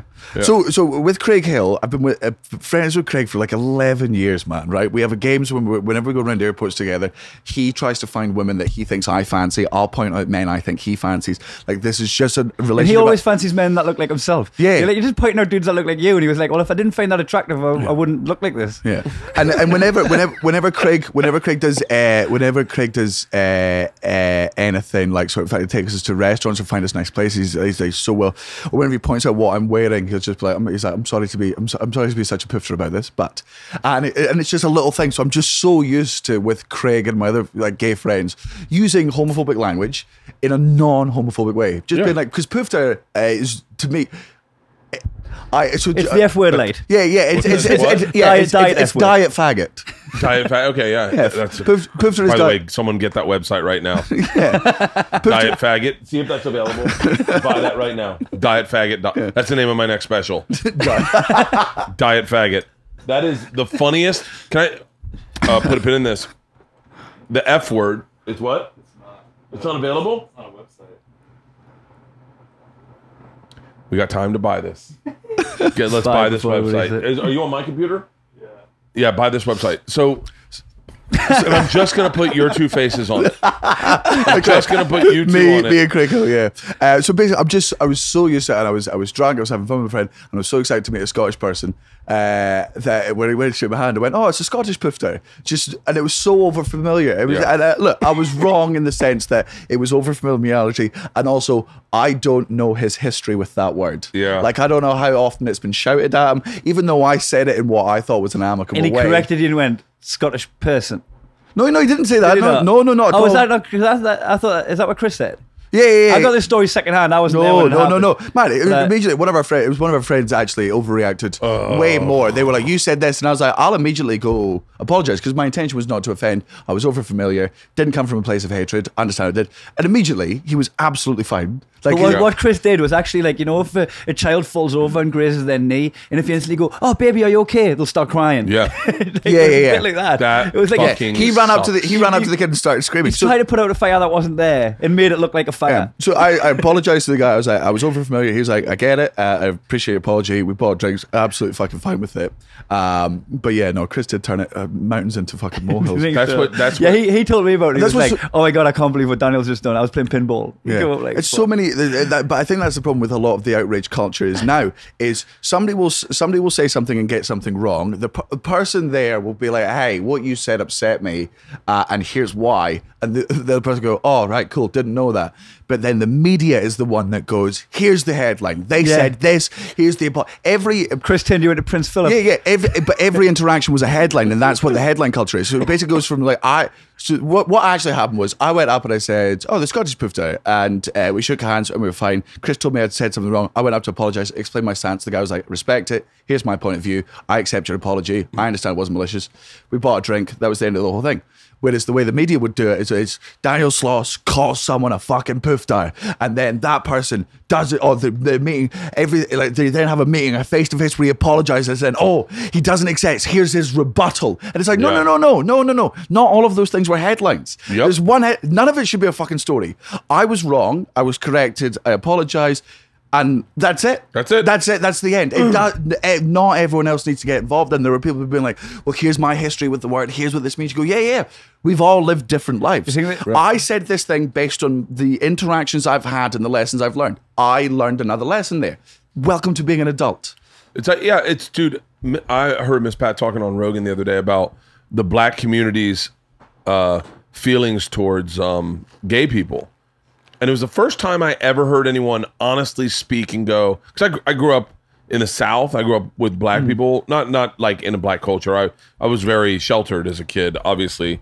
But like, I knew how black churches were. I knew how it was about homosexuality. It wasn't like super accepted. Well, have you heard some old DMX tracks? Good God. He's got a potty mouth on him. My Lord.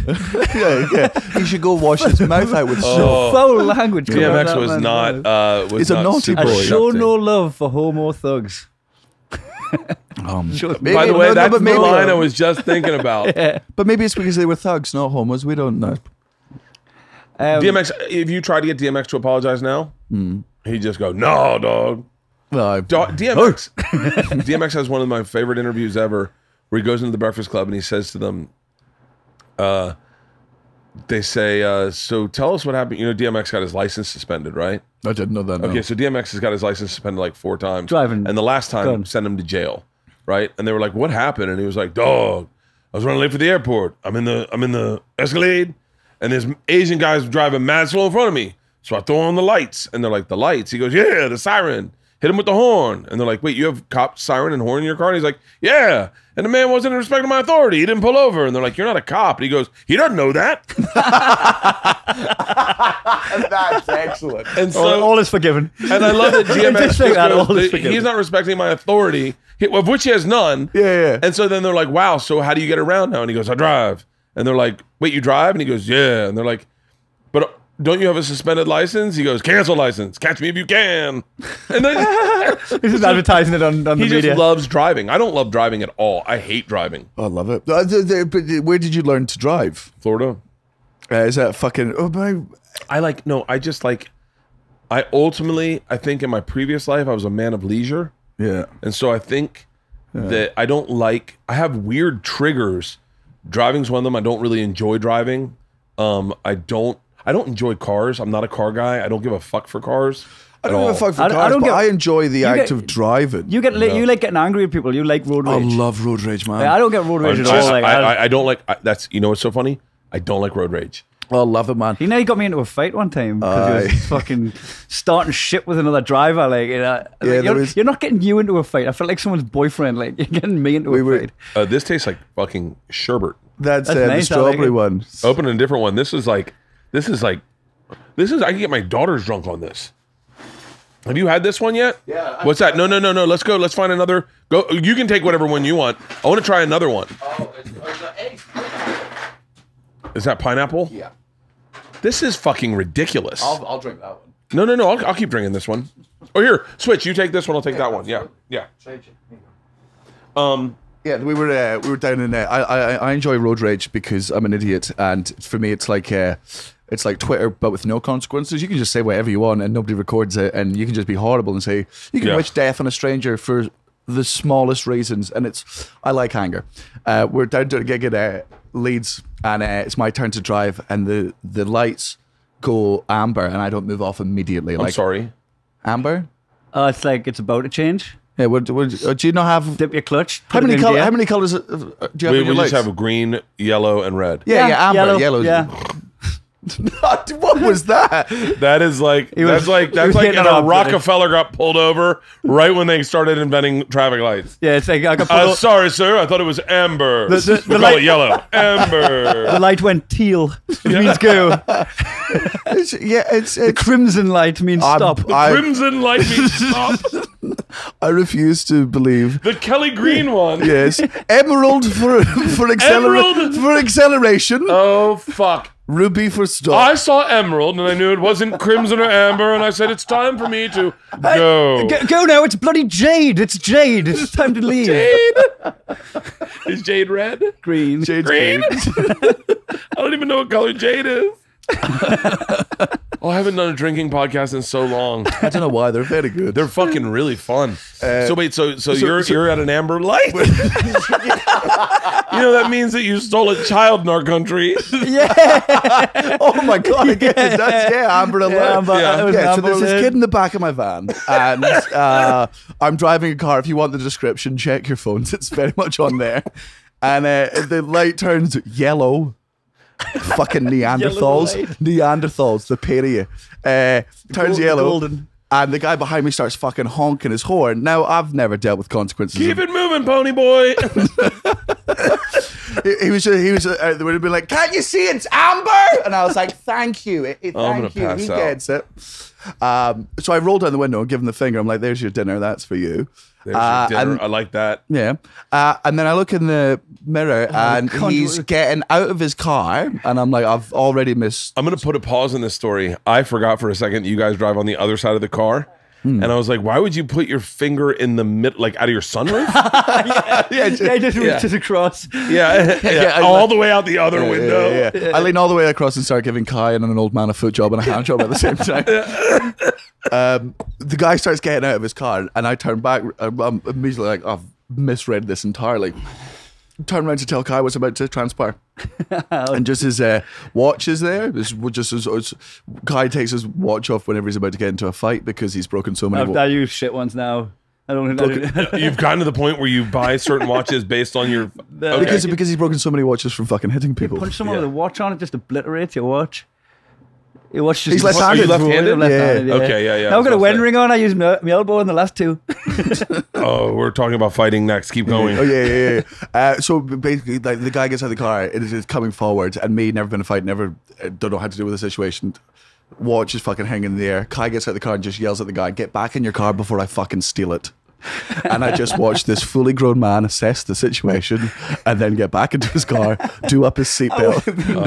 I'm gonna put it down there. I would have been fucking devastated if he didn't. Because if he called me bluff, I would have done it. Yeah. Oh, You can't say shit like that and not be prepared to back Yeah, you it can. up. Yeah, that's called being American. I would have been. That's all I do. That's all I've ever done in my life. I would have been driving off in that car just going, oh no. What have I done? So wait, how many fights do you think you've been in? I wrote a list one time and I counted 30 something. Holy But like shit. that would have been And like, sorry, couple. how many by knockout? I've about 12. But also I've been beaten like 3 or 4 of them too. So, Really? yeah. So wait, how did Man, you he got pinned. I got kicked off. He got pinned down. Yeah, he was got pinned down by a bunch of bouncers. They tried to kill him. Do you call them bouncers here? Yeah. Doorman? Yeah. No, we call them pufters. Yeah. Try that next time you go to Actually, a bar. I think you'll find. So I got beat up by a bunch of puffers. We're in a bar. There's a few of us. We've been to a Newcastle game, the soccer. Yeah. And we're in this bar. Just piss by the Bird of Paradise. So Right back here. You'll see where I piss. It's attached to this pretty busy nightclub, right? And they share the same door staff. So it's just a bar, right? Quiet bar, Yeah. no real music pumping, but you can hear the music from the nightclub next door. The door staff kind of pop their head in and then go out. So one of them pops their head in, sees one of my friends asleep and just wrenches him off the chair, right? Just drunk, asleep, harmless. Right? He pulls him off the chair. I go up and like separate them and he was like, well, I'll fucking take you then, and starts throwing me out. Didn't realize that I'm in the room with fucking 10 of that Geordies. So it just turned into a Western, like everyone diving in. All that door staff came and there was just this brawl, right? And I ended up getting to knee this doorman in the face. I had him in a headlock and then he bit my hand. I had to get a tetanus shot because he bit my finger. Shut the fuck up. It would get thrown out, right? So all of us lot are just like fucking collecting my bruises, just all dusting ourselves down. We're just got in a brawl with a bunch of doormen. We're kind of separated a little bit. And then all of the doormen from the area, like fucking gathered around outside, pushed me across the road and made a ring around me like a dog fight. So my friends couldn't get in. And just one of them, the one that I kneed in the face, just beat the shit out of us, like kicked me in the face, everything. For real? Yeah, pinned it down, like head on the car. It was like being in a tumble dryer. I was just getting like the whole world was just fucking. I was tumbling around. This is going to sound silly, but did it hurt in the moment? In the moment, it just felt like hot and white, like just a white flash of like not pain, but like just awareness of that I was getting hurt. But the adrenaline, but like the next day, my mouth just cut up inside. He phones me immediately afterwards, so I get a phone call at like fuck. Like a FaceTime, you get a FaceTime, FaceTime, lip and everything. and he's like, Did you have any scars from it? Maybe a little scar on my lip. and he now sweats when he eats cheese. Oh, that's a different story. Let's get back to that. Yeah. Yeah, so he fucking FaceTimes me. Now, I don't know what your relationship... Obviously, I've just seen Joey Diaz for you there. So you're the type of person that phones your friends. And goes, I'm not. It's So text. take 3-4 in the morning. Yeah. So if I get a phone call from anyone, it's because someone's dead. Right? Yeah. Everything else just fucking text me. So I get a phone call at fucking 4 a.m. from Kai, FaceTime, and I'm like, he's going to... What have you done? What have you done? And just... biggest smile on his face, puffed out fucking eyes, blood fucking everywhere. You just been beat up? He's like, I've just had my fucking head kicked in. And I'm like, why are you... what happened? He's like, no, I'm absolutely... Yeah, fucking fine. And then you start... Yeah, so the funniest thing, right, was so like I said, there was a bit of a brawl in the bar beforehand, right? Yeah. I got a solicitor, like a lawyer, and I went to see the police tapes of it and everything. I was really pleased because I got up straight away. After it happened, I just got up and dusted myself down. I was happy watching that tape. Not nice watching yourself get beat up. Good watching yourself get up. Right? Fuck yes. But then they showed me this other tape of my brother throwing one of the doormen out of his own door of the bar, right? My brother was on steroids at the time. He was about fucking, like 15 stone or something? He's a big guy. What's 50 stone? 15 stone, what's that in pounds? Like, probably about 205, I don't know, like 205, like light heavyweight. Yeah. Maybe a bit more. Someone's screaming at the podcast now because they know the answer. Yeah. 210. Okay. I wasn't far off, right? So he threw one of the doormen out, right? So this doorman made a police statement saying that he had thrown him out the bar and said in quotations, stay out of your board, right? As he threw out the doorman. And the police went, he's willing to drop the charge on your brother if you drop the charge on this Jeff guy, this doorman who threw me out. So this, because what he did was across the road, so it was seen as a revenge attack. It was a separate incident, so he could get charged for that, but I had to drop the charges so my brother could get off. Because his brother threw a doorman out of his own bar and said, "Your bar, stay out your bar." Wait, so were you gonna press charges initially? I was gonna. Oh man, it was a fucking murder attempt, man. Yeah, like they put his head down. They put his head on the side of a fucking. Have you seen car. that guy since? I had like bumps around my head, and I got like a lot of them are off the pavement. Like I had like just bumps around. I don't know how many were off feet and how many were off. Like it was a off the legit ground. fucking murder. So wait, attempt. have you been back to that bar? Nah. No, I've been in the area. Like I've drank in that area, but like I'm not. It's not a big loss that I don't go back there. Was there not the fucking moment that you would get a close neck shave from a guy that works in the... Oh yeah, that was fucked up. That was in Edinburgh. So fucking I'm in Edinburgh, right? This is like 3-4 years later. I lived with Daniel. Yeah. And I get a shave at this Turkish barber's. And the guy's like just running the razor across my neck and clocks I've got a Newcastle accent. So I used to work in Newcastle. I was like, oh, did you? What did you do? He was like, I was a doorman at Purdue. I was like, that's the place where the doorman beat me up. I was like, oh yeah, when were you there? It's like, oh yeah. You're getting a shave. He's got a fucking razor to his neck. He's got a razor to my neck. I was like, oh yeah, that's a nice bar, man. Like I used to drink there quite a bit. Oh yeah, what made you stop? What made you stop? I knocked one of your friend's teeth out, and then he tried an attempt on my life. Like, Shut the fuck up. Have you been in many fights? Nah. No. I've been in. I've been maybe in. I don't know. Not a ton.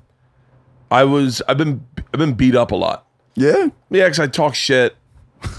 And you don't learn your Yeah, I lesson. don't know how to fight. So like, I know. I mean, I can punch someone, but I'm always the one that when the fight starts, I'm like, shut the fuck. This is happening. This is get out of here. But I've got like a level of respect for if you've got the bravery to talk shit, and you might not be able to back it up, which you do all the time. Like you talk shit. Because he's here. Every time I talk shit, I'm like, oh well, I've got a little bit of experience on what the next stage of I've this never had a transaction. big brother before, man. It's fucking great. This is ridiculously good. That one, Ace is brilliant, isn't it? This is fucking pineapple juice. Yeah. Is there booze in this? We should do another shot. There's a lot. Oh yeah, there's much more. That's the thing about a lot of ciders is they are dangerous because they're so drinkable. They're so fucking refreshing. They also, because alcohol dehydrates you, and because it's fruity, it feels so hydrated. It's a fucking vicious, or joyous cycle, depending on how much of an alcoholic you are. Are you coming to watch me play soccer later? You're playing soccer? Football. I'm playing football at 7. At Thank 7? you. Yeah, I'm gonna be drunk. Fuck yes. You got a little topper for the copper. Thanks, man. Cheers. Sweaty Slanja. Yeah, to anyone who's sweaty Slanja. To anyone drinking That's Beyonce's sister.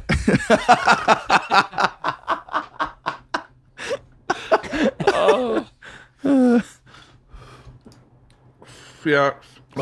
First fight I was ever in, I kind of knocked the guy out. One punch. Nice. Nah, yeah, but I was like in fucking 8th grade. I knocked him to the ground. He stayed down. He was the janitor. Well, he was 10, and I was in 8th grade, so I was wait, 15. okay. No, I'm kidding. I'm joking. I'm joking. I was just leaning to knuckle bump you. No, he was my age.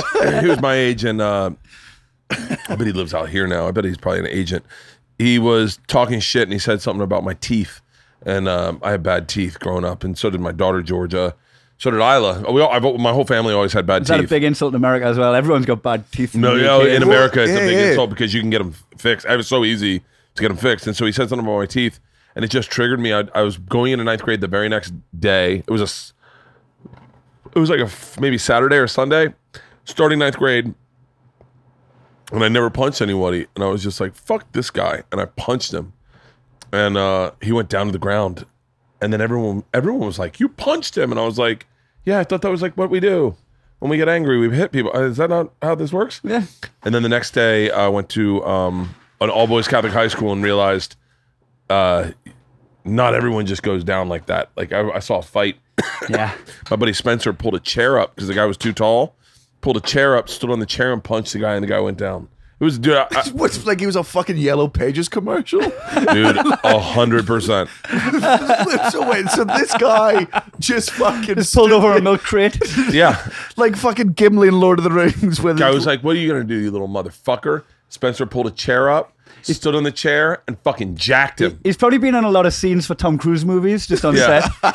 That's how he punches people. Dude, and then got in a bunch of fights in high school, but never really lost in high school. Always just fights. I don't even know. It's like, I don't know if you'd call them fights as much as you call it a bunch of soft white kids sucker punching each other. And then got in a few fights in college, and then I got beat up.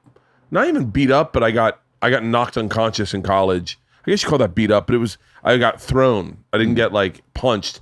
A guy suplexed me onto the ground, and I got yeah. Opening move. Oh yeah. Did he Open with a suplex. He tried to fight me, and I did kept he going. win the WWE belt afterwards? Like, Dude, he tried to fight me, and saw I you put stand my on a hands chair? in the air, and I go, no, he was actually much shorter than me too. And I was like, I'm not going to fight you. I was really good friends with him. I was like, I'm not going to fight you. I have my hands in the air. I go, I'm not fighting you. This is ridiculous. And he just grabbed me and just suplexed me, and I landed on the back of my head, and I was unconscious. I was unconscious for a little while. I woke up, and I could not put two and two together. Like I just Didn't know what had happened. I couldn't figure out what was happening. I couldn't jump start my brain to get traction. I felt like my brain was just going like this, like just firing. And some girl found me on campus, and I was crying. I was like, I think I got beat up. I don't know what's going on. And she took me to the hospital, drove me to the hospital, and just serious head trauma, just a concussion, just being out of it, and yeah. And then that was the last fight I think I've been in. It's so confusing. I remember that day. I was in a car accident where I hit the window with my head, the driver's side window, and I just remember kind of coming to. I'd never been asleep, but I was stood up in the street with a towel pressed against my bloody ear, and I was asking if it was Christmas yet, and it was the 27th of December, and I'm just there in a daze, like, is it Christmas yet? Yeah. It stupefies you. just like fucking Ebenezer Scrooge. Yeah, Yeah, you're just sitting there. What day is this? Yeah, I was out of it. I remember going in. I remember it was during finals, and I went in to go take. I got beat up, and then I woke up, and he was in the corner crying. He was my friend. Oh, so he was guilty. He felt very guilty. Yeah. He like. So why it did he sounds fight really you? weird, but he like scrolled away like a spider into the corner. Like, what have I done? What have I done? It was I'm an animal. It was just me and him. Someone else Like went the to go Hulk, get it. the first time he uses his powers. Yeah. I'm a monster. Yeah, exactly. And he had What been have I become? he had a real bad history of violence. Sounds like it. And so he would Like I think you don't open with a fucking suplex On a friend. yeah, Like you don't on your open buddy. with a suplex on a friend if you've never been in a fight before. That's By the a way, man that's like this throwing guy people around. this before. guy fucking copyrighted the chair move almost, in that the story about him in high school is that someone wanted to fight him, and he ran up to the guy, stepped on the bumper of a car to jump up and punch the guy. like fucking Troy. Like know, yeah, like Troy. Like when he's running Like Anthony full- Pettis off the cage. yeah. Fuck And it. so, but he had a really bad history of violence, and he had started smoking weed and thought he was better. And then clearly he just wasn't. He has rage problems. And then suplexed me. I woke up. I woke up, if I'm not mistaken, and by the way, I could be making this up, because I've told the foot job story. We're in the same yeah. boat. I woke up with his hand in my mouth. To see, it's like the opposite of a reverse puppet. Yeah. Oh, Yeah, that's what I remember. In this story, I remember that, and I could be wrong about that. And then I woke up, or maybe and he then was just checking if you had a gag reflex because he had ulterior motives for your unconscious he's body. like, "Oh, let's just see if this hole still works." Okay, there we go. And job half complete. yes, still. He's unconscious, mouth is opened, and zip. And that's what wakes you up. Yeah. And so, Oh my god, you give me mouth to mouth. Not exactly. You got half right. So, definitely something to mouth.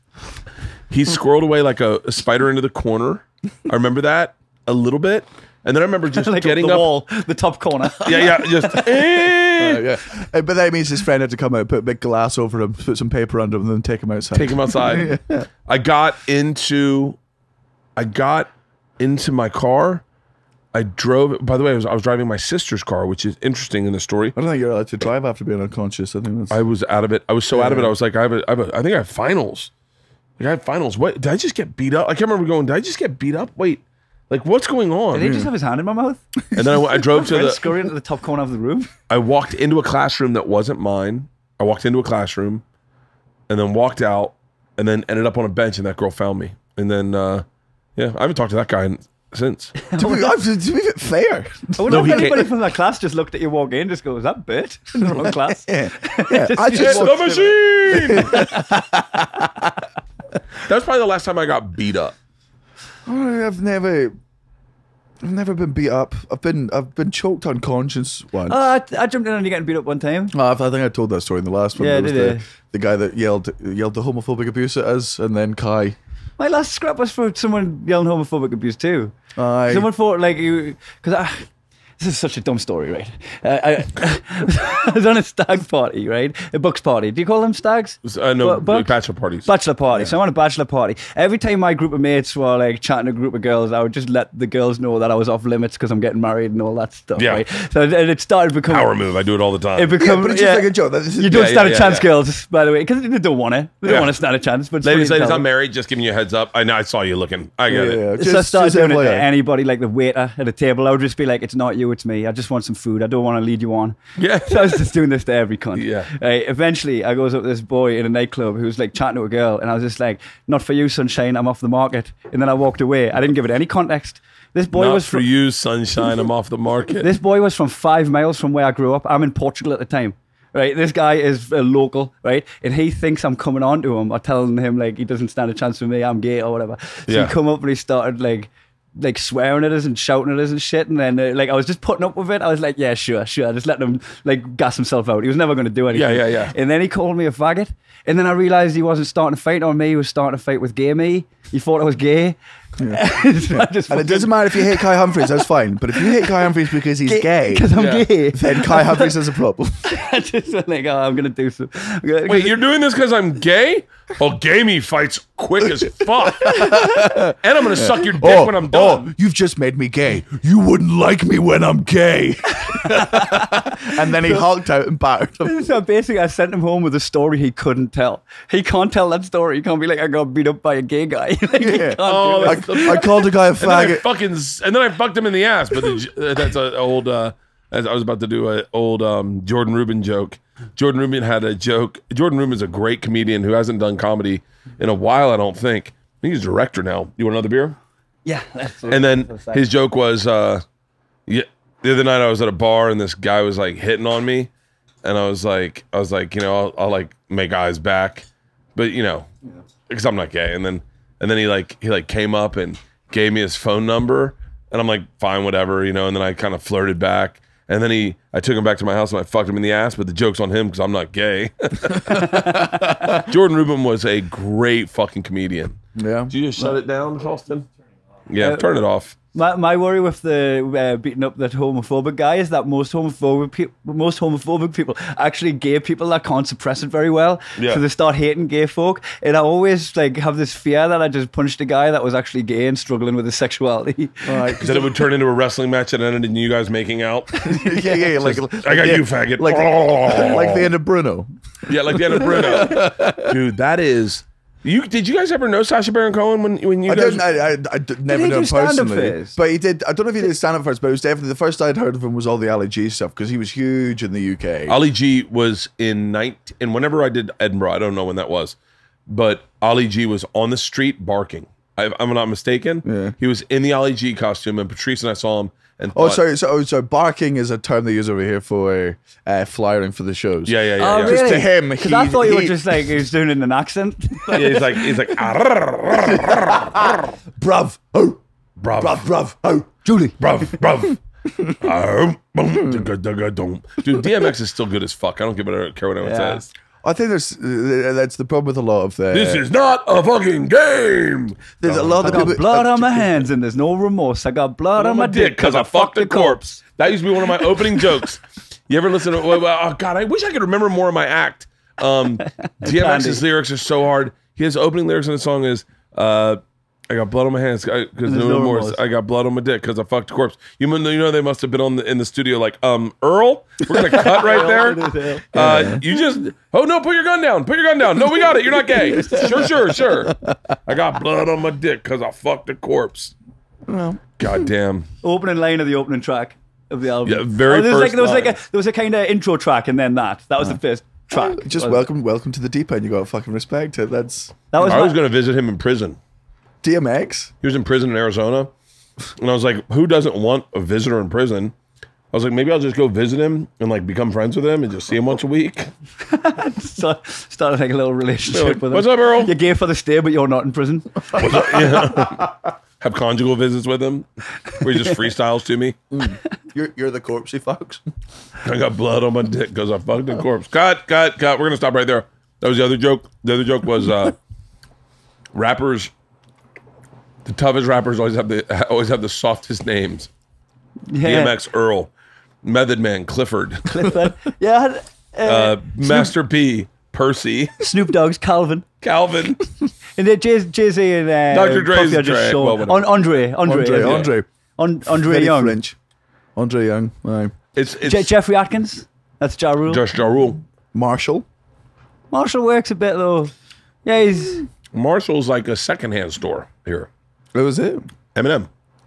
Aye. Yeah, But Marshall's is a second-hand story. Marshall's is like where you get like knockoff brand clothing. Okay.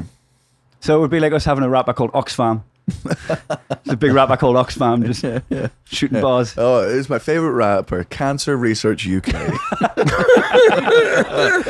Is that his birth name? Yes. His mother was very unusual. Yeah, Bernardo's. Yeah. Bernardo's the rapper. There's oh my god, I've been coughing a lot lately and almost passing out Oh God. like a lot. You reckon it's? I think do you want me to think it's WebMD 'cause you've been- diagnose you? Because you've been working out. No, I think it's number one. I think my blood pressure is high. Number two, I think that I have my allergies have been really horrible. What are you allergic to? Just pollen. You Everything. And I've been smoking a lot of weed lately. People that my girlfriend's got allergic to fucking pollen. What's Polynesia. I got. Polynesia. I think it's That's a called much racism. That's a much If you- better when you're name than the hay fever. I got ripped off by Polynesia stealing that word. What? Polynesia is a great word for hay fever. Yeah. I've come down with French Polynesia. It's touch and go for a minute. I couldn't go I in the feel garden. hay fever is one of those ones where I'm empathetic to you, but What's hay fever? Allergies to. Allergic to pollen. You know what? I am the kind of person that I had heartburn for like 10 years until I realized it was heartburn. I just thought I was dying. Oh yeah, that's I was like, like, oh, so I can't sleep because I die in the middle of the night. Yeah. No, so hay fever is like people that are allergic to pollen and stuff, which I'm sympathetic towards because my girlfriend has it. But for me, it's a lot like people who can't read in cars. I just think there's a step of evolution that some of you appear to have fucking missed. because you get nauseous when you read in the car. I don't. But Some people peop- just get nauseous traveling. I know, but people that get a sad if story. you get travel sickness, as sympathetic as I am to you, I'm like, you are lower end of the DNA. Like I as agree with that. as a species, we now have for at least 100 years now, moving vehicles have existed. If your DNA hasn't adapted to that yet, you don't get to have kids anymore. Like, I'm sorry. If My you're- wife gets car sick very easy. Then what are you doing having kids with her, Bart? My daughters you don't doing? get car sick at all. Oh, we then- faded it out. We faded it out. So maybe that's it. So you should fuck people that you've got to bring in superior. My superior genes took her rescue dog genes, and I took her. It's to that stuff. selective processing. Yeah. My wife's Lowland Scott. I used to call my wife a Lowland Scott all the time. I don't even know what that means. Lowland That, Scott. that would mean Lowland Edinburgh, Glasgow. I think Lowland Scott, based on being from Scotland, I would assume Lowland Scott would just mean that they were a bit more city savvy, Yeah. but more drugs. Urban. So wait, what do you guys call rednecks in Scotland? Geordies. Neds. Neds? Neds. Neds. What's a Ned? Non-educated delinquent is But the lie. reverse but- engineered. That's Yeah. what people. It was called Ned first, and then became It's non-educated. our working class is basically it's like tracksuit bottoms, tracksuit tops, bleach blonde hair. It's what he used to look like. baseball cap, kind of like pushed back, but Very like so it's nasal, on the top of your head, like nasal an speaking. upward Like angle. the poorer communities in Scotland are obviously riddled with like meth addiction and heroin and stuff. So Yeah. that's where all. But it's all right, man. Are you fucking doing? I'll fucking chin you. Like they're the ones that came up with the. There's the Glasgow kiss, which is the headbutt, but there's a Glasgow smile, which is where they instead of just using one razor blade to cut your cheeks, See, I know it's a Chelsea smile, so the Chelsea most people smile, must adopt it. yeah. But the problem with the original Chelsea smile is it doesn't scar that much, because if you just cut there, I know it's gross, and sew it asshole's together, it will easily fuse back together. What they used to do is they would put 2 razor blades on either side of a credit card, so there was about a millimeter gash. Use that to cut, because then they've got to. How did this peel escalate the so quickly? skin. Aye. What's your version of a redneck? Oh, we cut people's cheeks open in Scotland. Come on, Daniel. Take the cider off it, man. Fuck. I'm just giving you a little history, a Scottish history. Oh my lesson. God, my asshole's on fire tingling. So they cut it just so it leaves the Joker smile. That's where the Joker smiles come from. Just to. Is that what happened to that guy from Braveheart? No, he was on that. Look, the English are a bunch of cunts. No offense, the No, Mel English are a bunch Gibson. of cunts. Mel Gibson. He was drawn in court. So basically, what happened to William No. Wallace? I'm talking about the guy, the actor, Oh, Tommy Flanagan. oh, did he have a? He's got scars on his cheeks like that. I just assumed. yeah, I I know just the guy, assumed mate. that was part of his makeup in the movie. Yeah, he plays Chiv, and he always sounds like he's got a shit Scottish accent, but he's from Scotland. Aye, that's why I didn't Is watch. it- I didn't watch Sons of Anarchy, because the Scottish accent in it was so Oh, offensive to someone's me, back up. and I was just like, "This is such a bad Scottish accent that I cannot condone it." And then turns out This the guy's guy. from actual Scotland. Yeah, he He's got- plays. no, those aren't. That's a He scar. plays the that's just- he plays the Is Shelby that from dad both as well. sides? It's on both sides. Maybe Just, that's what. just, Yeah, just maybe hit it his is. Wikipedia page. It'll tell how he got that scar. Oh yeah. He's the do you watch Just go to his Wikipedia. This is, by the way, this is what it's like to be my wife, Halston. As you're going just a tad bit slower, only because of the internet. Personal life.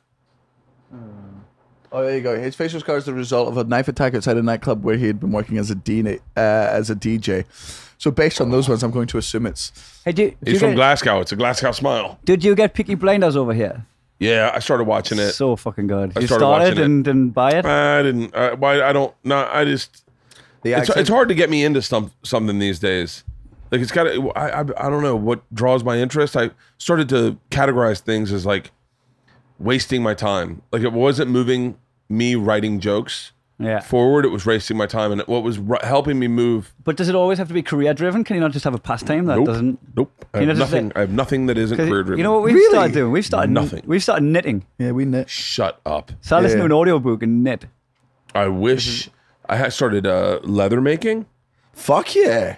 Yeah, not making leather. We're like Yeah, But, like- getting the hides and then. and I made one fanny pack, and as soon as I made it, I went, I could sell these at shows, and I turned it into money. I turned it into a way to make money, and then I just had to stop because I was like, I'd rather spend more time writing my comedy than making things to sell at shows. Yeah. So I turn everything into Maybe stand-up. that's why your career's further ahead than the pair of us, because we. Yeah. No, we, it's not. It's not. And I definitely. our spare time spent self-indulging. Aye. We barely so when we come to write a show, we usually do it just before the Fringe, like in June, July. Software update, Halston. No, But I don't Just work pa- creatively all year round. Yeah, I think that is a not necessarily I uniquely like being a American thing. receiver rather than an output all the time. Yeah, I think it's a uniquely American thing of LA, because everyone here is so fucking career driven. So to get to the top, Yeah, you've the gotta have ambition best must be work ethic. infectious. Which the good thing about the UK is, at least I've sort of, oh maybe it's not. There is a bit of a meritocracy in the UK, which is stand up is that if you are the best at stand up and good, you will eventually get to the top. You will eventually, not necessarily where you deserve to be, but if you are genuinely and consistently brilliant as a stand up, you will eventually get to a place where you can make a fucking living out of it. I believe. Here's the difference in the States. You watch a lot of people that are not the best get to the top. Yes, because you have a population of Non-stop. 300 million Because they're people. working harder. You get no, but you also get Yeah. you, and there's a lot of fucking outliers on why someone would get success versus why someone wouldn't get success. Like the big frustration in Hollywood right now. I'm not speaking for anyone I've had on the podcast. They didn't say this to me. I'm just telling you what the big frustration in Hollywood right now is. A bunch of men, white men my age, that got in the business to become sitcom directors or whatever, like EPs or whatever. I'm trying to avoid the things that I'm trying to avoid naming people and saying what they do and then people figuring it out. But the biggest frustration is that now it is about diversity, and so they are not hiring white dudes, and so sometimes that's just not the best doesn't rise to the top. He was. It's in our country, you will see, for whatever reason, people get opportunities that maybe haven't. I'm not saying that they haven't earned them, but maybe their ancestors earned them. Does that make sense? Yeah, I get. There's yes. There's. I've seen it. For example, I got a TV break in the UK when I was 18. The reason I got the TV break wasn't because I was the best stand-up at the time. I was good. Because you were young. The reason I got it was I was a box ticker. I was young. I was like really young as well. I was really young. I was 18, so that was a big fucking box right there. Yeah. And you'd been going a while, so you were good. Yeah. You were 18 and you'd got 3 years experience. I was Scottish, which is in the UK. They're like, okay, that's diversity there in a way. And I was basically arguably attractive to 16-year-olds. So it was like, I'm very aware that my first TV spot came from the fact that not because I was the best, but because I looked like fucking Justin Bieber, and I had a bunch of short jokes about my fucking mum and whatnot. Like those, you can obviously you'll be a bit rude. You can get, It wasn't necessarily being not like a fucking rude boy, but rude boy. You don't get rude boys. No. That's the. Is it London? London, So yeah. it's the London urban youths. You get the that bruv. It's black culture, but there's a lot of white kids doing it. Yeah, black culture that white kids adopt in the UK, which is really weird because it's not gentrification because the white kids that are adopting it are also in the sort of poorer areas, but because they're white, you're just like, come on, man. Yeah. It's like, Eminem had a fucking rough as fuck upbringing. Yeah. But because he's white, we're just like, it can't have been that bad. Like, you're still, this. By the way, he did not. Yeah, that guy earned his fucking bones. He absolutely fucking did. But that, yeah. So keep going. We were talking about diversity, and I think implementing diversity is great. By the way, for the record, just so that I don't sound like a fucking horrible person, but it's a necessary. Are we going to talk about the roast battle? Yeah, I auditioned and I beat the guy who got the gig in the roast battle, but he had he's Turkish heritage. He's a friend of mine. Like, I'm glad he got the spot. Yeah, right. He's called roast battles in the UK. Roast battles in the UK. Kai was didn't get the part genuinely, and I was told this. But words they were like, he's a straight white man, and we have enough of those on the show. And even though he'd won all the auditions and won all the stuff, the people at Beat got the gig because they had a hook. Yeah. Well, but that you can't. But you can't begrudge it. You can't begrudge that because when I did Last Comic Standing 2, I remember they were saying it's either I did Last Comic Standing 2. They were like, I remember them saying it's either you or John Heffron, and I was like, wait, what do you mean? And they're like, well, you and John Heffron are like the same casting, and you can't like for casting things you can't. They're like, well, we got one gay guy, that's Ant. But that's what they say. Yeah. In the diversity, I didn't mind it away. It's kind of crazy. They're trying to implement diversity by just being kind of racist. We're looking for a black. Yeah, that's exactly. They're going. We need 5 black people. Not too many. Not too many. Just one. Do you know how it felt for me though? It felt like, oh, that's what it feels like to be discriminated against. I guess it was my turn. Yeah. I mean, we have had it very easy for. I've had it pretty easy. I've had it pretty easy my entire life. I'm cool with it. I'm just talking about. We had dinner with a dad last night, 2 nights ago, and he had worked his way up to become a director, and he just had directed some things, and then was getting opportunity. Now he hasn't had a job in like a year, and I had Greg Fitzsimmons on the other day. Greg Fitzsimmons says he can't get a job writing because of diversity, because they don't need white men, and so it's. And by the way, I'll have a sitcom next year maybe, and then I'm sure I'd want some young, different voices in there. Why wouldn't you? Yeah. You just want a bunch of white guys saying white guy jokes. Yeah. You want to give it more reach. Yeah. You want the same opinion 5 times. Yeah. Although look at the fucking list of people I've had on my podcast. White guys. Oh, we're the worst. I've had 2 black people on my podcast. That's We've more. had 3 black people on my black guy podcast. and 1 woman. I've had women do not play well on this podcast. Women do not come out well on this podcast because you got to be a bad bitch you got to be Miss Pat, you got to be Whitney Cummings, you got to be Eliza. Whitney. My intention is to have you on this podcast and to blow you up to my fans so that my fans are like, dude, I got to go see that person live. Yeah. And which, to be fair, you have done for us. Well, but that's my whole goal is like, dude, Joe put me over. Tom put me over, Ari put me over, Joey put me over. They put me on their podcast to share me with their fans, and those people liked me. Some didn't. Some didn't come. Cross pollination. Yeah, and so if you like me, here's the people I love. You'll most likely. It's the same thing when you like the thing that's so good about podcasts. If you recommend anything to your podcast listeners, 80% of them are going to like the thing you recommended because hey, guess what? We like the same shit. I didn't even. I don't want to look at numbers at all. I just like you, and so when we got a call to do the podcast the other day, I was like, fuck yeah, we'll do it.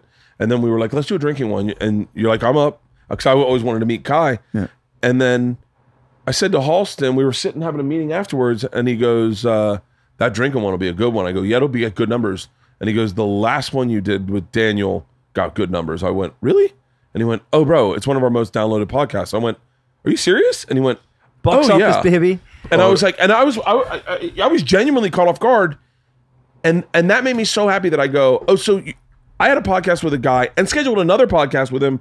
I didn't give a fuck about numbers. Yeah. That doesn't matter to me. I was like, I want to hang out. I had a good time talking to you. Every one of our listeners is going to listen to this too. This is 100%. Yeah. It's like so enjoy your new 50 followers. hey, humada. How do you find the parasocial relationship with your fans? They know everything about you and you know nothing about them.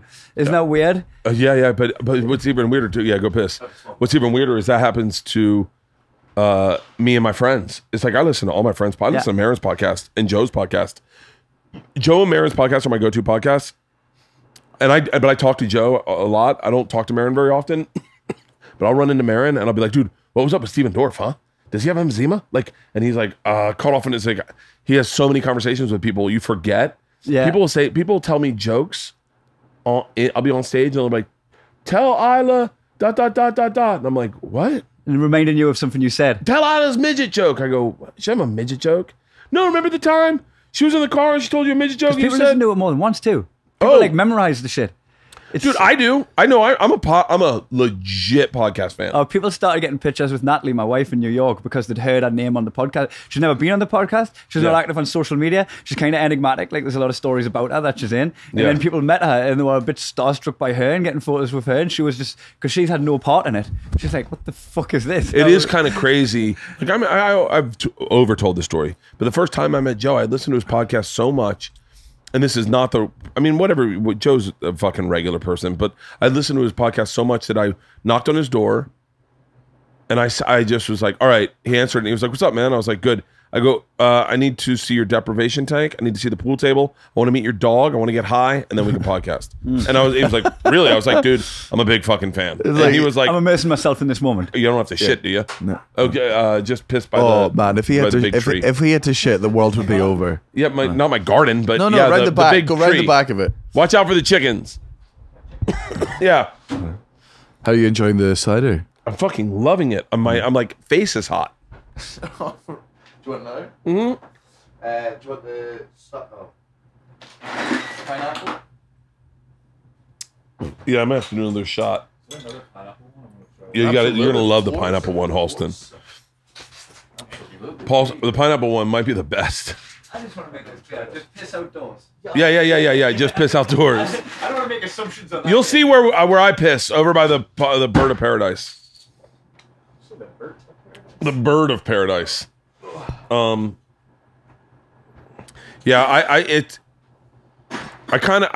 been very cautious with. It sounds silly, but like protective of women on my podcast. I get it. Like it's because I know that there's a lot of fucking idiots listening right now that just don't like women, and then there's guys going, "Hold on, I like women, but I didn't like her. You didn't like that one." And then I go, I understand that. I do understand that. I have fucking Liza Traeger on my podcast, and man, I part of me wants to say that it was. Part of me wants to say this is a shitty thing to say is that there was a weird dynamic going on during the Me Too movement where, and it's still going. The Me Too movement's still going on, but where women were chastising all men, and I think, and a lot of men listen to this, and I think a lot of men just felt like, hey, not me. Like I'm not a bad fucking guy. That's what. So my show this year is I talk about the fucking Me Too movement and stuff like that. touch on the fact So that keeping an eye on your mates. keeping an eye on your mates. This thing is, I think women at this point in time, with everything that's been going on throughout fucking history, this is the point where women, the Me Too movement was them fucking snapping and going, this is enough, because fucking 60, if not more, % of women have experienced some form of harassment on a regular. And by the way, basis. let's talk for 2 seconds about what badass bitches decided to go fuck off. We're done. Yeah, That's take gender out of this. Anyone listening, take gender out of this, and just think this shit kept happening to brave them, and for they someone- they finally fucking snapped against people in power, and they They went, just fuck went, it. well, everybody Yeah. speak up. Yeah. And then the more people that spoke up, the more people Yeah. realized it was happening. It was a very powerful And- moment. Yeah, and it rose awareness across the board. Listen, we understand that like there are people like Jeremy Piven who feel like he took one for the team, and that he didn't technically do anything wrong. I don't know what he did. I don't know what he did or didn't do.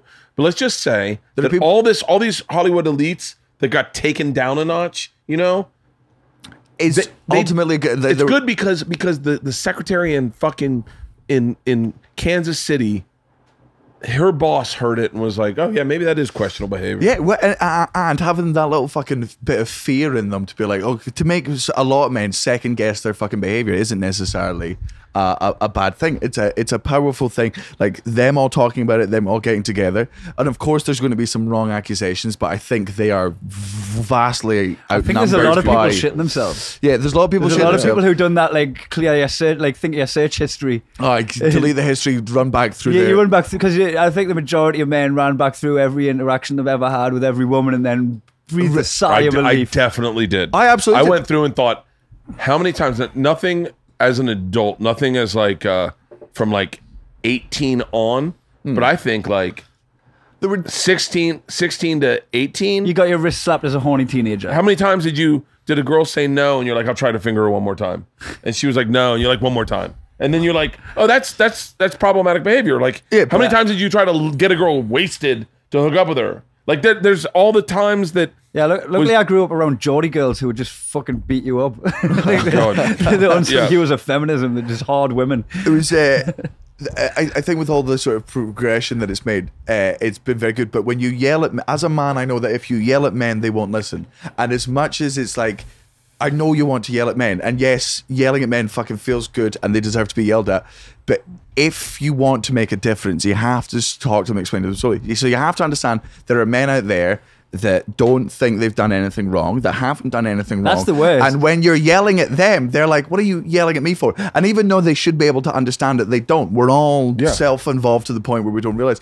You have to speak to men in a different way. And I think that's where they miss the mark of a lot, is because they're going, all men have done this. And then that's where the not all men hashtag started, which is rightfully sort of, it's like, why are you bringing up the stuff that you didn't do? Why is that your one port of call? Being like, well, I don't do it. Like, that's not the point. The point is this is happening. But to the individual men, when you're hearing this all the time, that when you hear men are shit, men are shit, men are shit, men are shit, even as a normal person, when you realize, I know you're not talking about all men, it can fucking wear on you. That's just, it's, if you're surrounded by anything consistently, it will affect your mind no matter how true or not true it is. I think Yeah, what happened with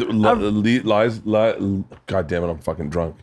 Lisa Yeah. was Another shot. Another shot. We'll do one more shot. Yeah. She had just gotten caught saying the N-word and making racial jokes on Twitter. She'd just gotten caught for that. Who was this? This Lisa Traeger, she's very funny. She's really very funny Comedian? and very cool. Yeah, if you met her, you'd love her.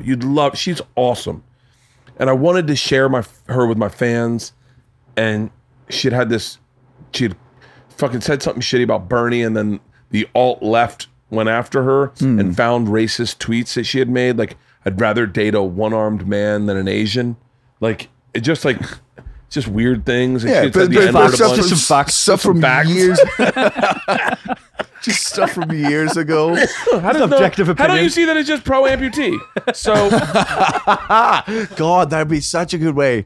That would be. but she didn't. Trying to out liberal someone, being like, Oh. no, actually, no, it's not racist. It's pro. I think Asian men are the greatest. Yeah, and I'm but- saying I would. I'm using that take as a one- high. I'm using that as a high bar. Yeah. To put amputees above. No, I'm just saying I would rather date an amputee because I think they are stronger. They need me more. How's this guy gonna clap? So, and I think she was I don't know. I think I don't know why everyone disliked that podcast. I got to be honest with you. This is how much, and maybe I overthought it. Maybe I was the problem, but I held on to that podcast for like 2 months because the controversy happened the day we did the podcast. So it was really hot on her head, and I held on to it because I didn't want anyone to like. And guys are. I'm a guy. I'm a fucking meathead. I get inflamed by shit. I get inflamed by shit that I go. That I. Oh, you get passionate about something, and then 15 minutes later you go, I'm no longer passionate about that thing. Dude, that's why I don't tweet. That's why I don't tweet. But Do you think just be aware of your toxic masculinity and contain it? You kind of just go around apologizing for being a man, but you can try and make it as harmless as possible. Like we threw our we threw our masculinity towards our knitting. Yeah, we turned knitting into a. Do you use your dick as one of the sticks? Yeah, no, that would be a very, very. Oh, we can go on. I just realized that I mansplain. Okay, so, but here's the thing. With mansplaining, sometimes it's fucking off because you're explaining to someone in the business what they already know. But a lot of the time I've been accused of mansplaining a lot of the time, and a lot of the time I have been, and I've been like, yeah, okay, that was me mansplaining. But then there's other times you go, here's the reason I explain things is I'm trying to establish. I'm being thorough. I'm going, for us to have this argument, I need to make sure that we agree on these things to then argue about these other things. So so I'm just giving you the ground, the setting up the base of like, I believe this, you believe this, I believe this, you believe this, I believe this, but you believe this. So this is the different. And they're like, you're explaining things to me I already know. And I go, I also already know this. This is like previously on our conversation. Yeah. Like that's what I'm doing. I got into an argument the other night, and this is when I realized I did it. This is when I realized I mansplained. I got in an argument the other night about the different kilometers and miles, and so I said to someone, "Yeah, I've been doing 5K a day, right? That's my MO. 5K a day. I'm gonna do 5K a day until this fucking weight comes off." Fasted morning as well. What's that? Do it in the morning. Do it in the morning, right before I eat. So, my buddy and I said, no rest days. No rest days. 5 for the year? It's only 3. Now hold on. Let me start. Yes, for every day. Now I know it's 3.1 miles. Yeah. I said to my friends, yeah, basically I've been doing 5K a day, but really I've been doing 4 miles. And they're like, really? That's an odd number to stop at. Because it started in Australia when everything was kilometers. Yeah. That's an odd number to stop at. I said it's just 6 kilometers. And they're like, actually it's a little more than 6 kilometers, like 6.2 kilometers. And I went, no, it's 6 kilometers. I'm pretty sure of this. And they're like, no. And by the way, this is 5 people, 3 of which are women. And I'm like, guys, I was just in Australia. I know exactly how many kilometers are in a mile. And then as I said that, I was looking at my wife and her friends, and I went, hold on. I actually have never looked it up. I have just assumed that, like, I know that certainty. I assumed that like 1.5 kilometers was a mile. I assumed that. So then naturally I assumed 6 miles would be 4 miles. So I've been running 6 kilometers thinking it's 4 miles. So you started with an approximation and then developed it into a fact. Dude, the worst one ever. I wish this could be a bit. It can't. It just doesn't work like a bit in my head. My daughter started skateboarding. And so we have a busy street sometimes, especially like around rush hour. People will try to take ours as a back street. So I said, I'm going to buy some cones, some traffic cones, and put them in the street. I'm with my daughters, my 2 sisters, and my wife, right? It's all women at the table. I'm going to buy a couple traffic cones and put them in the street so that when they do skateboard, at least people will see the traffic cones and slow down so that they'll look for kids after that. And so my wife says, actually, honey, I think you got to go through the DMV to get a traffic cone. Immediately, now I'm looking back this in reflection. Immediately, as a man, I went, "You actually don't talk to me about car stuff. Like I'm a man. Like I don't know where you're getting the balls to speak to a man about DMV shit. I don't know where you have the audacity. So I'm already like fucking DMX, like rah, rah, rah, rah, rah. Catch me if you can, bitch. Yeah. So I go, I don't know about that. So I go on my phone, right? I'm gonna just silence her. Go on my phone, go to Amazon. I see traffic cones. Immediately, first one on the top, traffic cones. Size 8. So I buy them, right? Pretty expensive. Were they? Well, I get them on the but black market. They're size 8. You allowed them without the DMV. They're like, Yeah. You went on the dark web. You paid in Bitcoin. It was like, they're like, hey, you cannot. Hey, you want traffic cones in fucking July? It's man, the good traffic ones. cone season. It's the good ones with the fucking. What? Shut up! Hang on! Stop right there! When Stop they're right just- there! when they're Stop just right on the there! Stop street? right there! Stop right there! This is perfect. Halston just said, "Oh my god, $120." Now hold on, no one speak for the entirety of this story. You're about to fucking hear the dumbest thing ever in the world. $120. I want 2, but really I'm gonna get 4. So I bought 4 $120 size 8 traffic cones. Okay. Say to my wife, "You're wrong. You can get them on Amazon." Ladies, I just got 4. We got safe skateboarding in our Art Ways. And my wife goes, "Really?" I said, "Yeah." She goes, "Are they expensive?" I go, "Well, there's size 8. They're the good ones, right, Halston?" Don't say anything, Halston. Don't say anything. Size 8 ones. And my wife goes, "Size 8?" And I go, "Yeah, it's the big ones." And she goes, "How much are they?" I go, "Don't worry about it." Georgia and my daughters, we all share the same Amazon account. Georgia pulls up my Amazon account and goes, "Dad just bought 32 traffic cones." And I went, "Huh? No, I didn't, baby. I bought size 8 traffic cones, the good ones. I got 4 of them." She goes, "No, Dad. 4 times 8. 8 is the quantity." And I go, "No, you're wrong." She goes, "Mom, Dad just spent $480 on traffic cones." And I went, On 32. "I bought 32 fucking traffic cones." You can close a lane. Yeah, I know. Dude, they delivered 32 traffic cones, and we had to take them back. We're not gonna. What are we gonna fucking run a fucking construction site? We had to take them back. You had to drive to Santa Monica to take. We had to take. I still have 8 traffic cones. I have 8 traffic cones. I know. The thing is, if you dump them, you stop the roads behind you. So you can't. Yeah. Look. I said to my daughter, If you dump them anywhere, people assume but there's do you just a see wet that floor. mistake that you made? That you went $120. It looks like size 8, doesn't it? Yeah, it's like 28 inches, but it's like 8. It says 8 cones. And it's just one picture, one cone. My daughter's. Do you see what it says? 28. It says 8. No, it says 8. cones. It says 8. No. There's hold on. Set of 6. 8 cones. By the way, I'm also dyslexic and I read quickly. Like it very much says. No. I pallet swear of to God. food. I swear to God. No, they've changed this because of you. Maybe. You are the reason they've made this so clear. Here's the problem. I fought with them for 20 minutes about me being right. And they clearly knew I was wrong. And I kept going, "Guys, no, they're the good ones. An 8 cone. I kept going, "It's an 8 cone." I'm dyslexic, by the way. You know those famous 8 cones, the ones where you go, it's like a brand. It's like Coca-Cola. I go, "It's a size 8. You know the things. Georgia goes, "Yeah, Dad, size 8. A lot of times I leave the doctor's office and he goes, "Oh yeah, Georgia, you're almost to 8 cones tall." She goes, "It's not a size of measurement." And Isla just kept going, "You bought 32 traffic cones." Dude, I definitely mansplained the fuck out of them. Like I do it Because they were right and you were wrong. And you it's were like, the second I got- allow me to explain further how I am. Wouldn't you assume It's size 8 cones, stupid. a size 8 cone? It's an 8 cone. Yeah. They come in options. They either come in size 8, size 32, or size multi-pack. And a 90 it's a multi-pack size. A 99 cone is an ice cream, so stay away from that one. That's confusing. I would rather Is it a die on a hill by myself than walk down.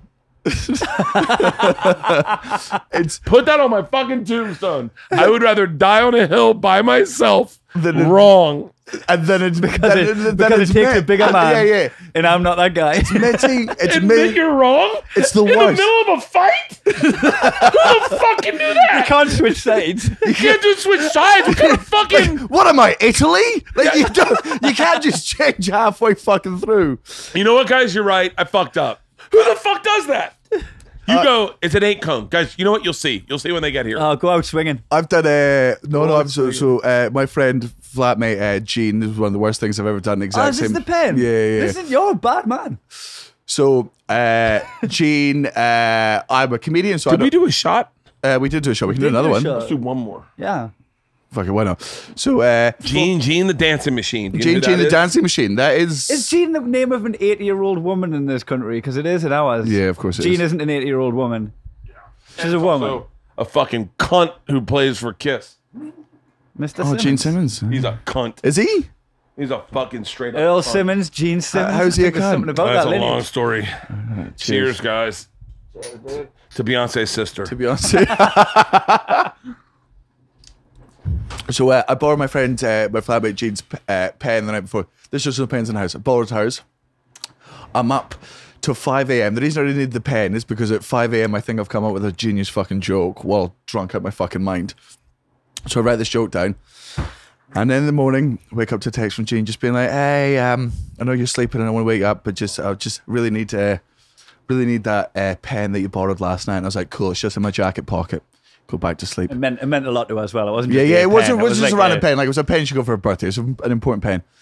And A granddad put it up his bum and nom like off. yeah. Just go along And also and- not during the Vietnam War. He was just in Vietnam. He shoved on his pen up her holiday. ass. And then 2 minutes later, she goes, "Hey, just let you know, it's not in your jacket pocket." And I'm like, "Gene, it's in the jacket pocket. That's where I put it. I'm trying to sleep. I'm very hungover. Can you just?" She's like, "Yeah, cool." Looks right again. And she comes and knocks on the door. She's like, "I'm really sorry." I'm like, Gene, just have a look around. If it's not in the jacket, have a look around with the jacket. Don't look in the one place. Like, put some effort into You didn't finding know that it was an important pen yet? No, I did, but I was hungover and tired. I've been asleep Yeah. for fucking 3 hours, and Jean's always had this history. She doesn't look, she'll go, "Where's the bottle?" And I'll go, and it's right there. If she just put any effort into fucking looking, she'd find it. Into you, a pen's a pen. And a pen's a pen. It's a fucking pen. Just find, who gives a shit? Just type whatever you want. It's not important right now. Yeah. But it's important to her, and she just keeps going. She comes down the fourth time, and I go, "Right, fine. You know what?" And I'm hungover. I'm like, "You always fucking do this. You never fucking look." And now I've got to go to the simplest thing in the fucking world and find the pen that's in my fucking jacket pocket. Like, there's a hole in the jacket pocket, so it's probably slipped down there. Had you shown any effort, any level of effort, you would have worked where the pen was. And I pull on my jammy bottoms, and in the jammy bottoms, I can feel the pen. Oh. So, being a man. Oh man, this has been a monster. No. You should have. Oh shit, I do have it. Nope. No. He I was planted it? too stubbornly. I was planted it in the jacket. I'd given her a lecture on her dickhead. behavior. I'd given her a lecture on I have done this so. So I walk upstairs and I palm the pen. Like a magician. I've never done magic. I palm it with the grace of a 20-year experienced fucking magician, right? I grab my jacket off. I grab the jacket off and I go, see, it was right. And she got so upset. She cried. She cried? She cried. No, I and she just- found out the true story of our podcast. She was Are you listening to our serious? podcast and heard that. Oh. He's a dickhead. No, but it's I've done that with It's car keys. pride, man. I've done that with car keys. Put them in my wife's purse and going, they were in your purse. Why didn't you look in your purse? I've done that with. because there's sometimes if you lose one argument, you lose the rest for the year because the people can use it against you forever. Isla, we just had this happen in our house 2 days ago. Did we talk about this? We had ear pods. Have you? So Like the ones we brought up before. wait, No, no. the iPhone ones. These are the iPhone ones. So Georgia, we didn't talk about this, Austin. Georgia wanted ear pods. What are they called? AirPods. Georgia wanted AirPods. I said, all right. I said to Isla, hey, I'm getting Georgia AirPods. Do you want AirPods? And she goes, no, I'll lose them. I said, well, that's not a reason to not get them. She goes, I don't want the responsibility of them. I know they're expensive.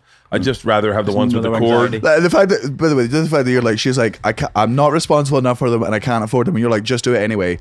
As a father, when she gets pregnant underage, entirely on you. It's on my fault. It's all my fault. By the way, that's the last of the fucking trickle down things that'll happen to her. You've just reverse parented her. Oh yeah, I said that's no reason to get them. We lose all the shit. Don't worry. Yeah. You're like being a Georgia. cool uncle instead of a dad. Georgia, just because you don't love something, can't afford it, and don't need it, doesn't mean you don't have it and raise it for 18 years. Anyway, happy birthday. I love you. Yeah. Well, it's Isla, by the way, that I did that too.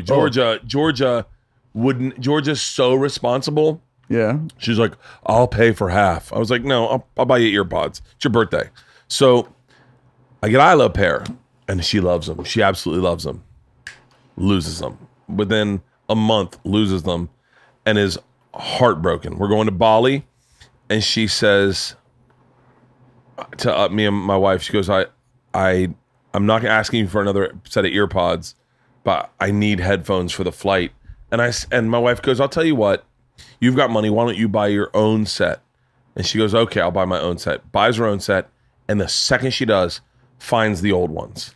Oh, no. Yeah, Finds classic. the old ones. And so my If you wife light a says, cigarette, the taxi turns up. yeah. And so, That's my how she wife found them. then says, well, I'll just use your old ones. I go, hold on. You should buy the old ones from Isla. So she buys Isla's old ones from her, right? So Isla gets her money back. So the other night, we're going to bed and we hear Isla and Georgia fucking fighting. No, those are my earpods. Those are my earpods. And Isla comes out fucking just crying. And she goes, and what I didn't realize what had happened is she couldn't lose them twice. Because once is a mistake and then twice she's an idiot. Yeah, twice it reflects her personality. Yes. Once is a mistake. Well, I get that. And the personality, she had already said to us, I know I got this. She's And embarrassed. you believed in me. You believed more in me than I did. Yeah. She has to herself done the I'm not angry, I'm just disappointed, but without you saying it at all. That's it.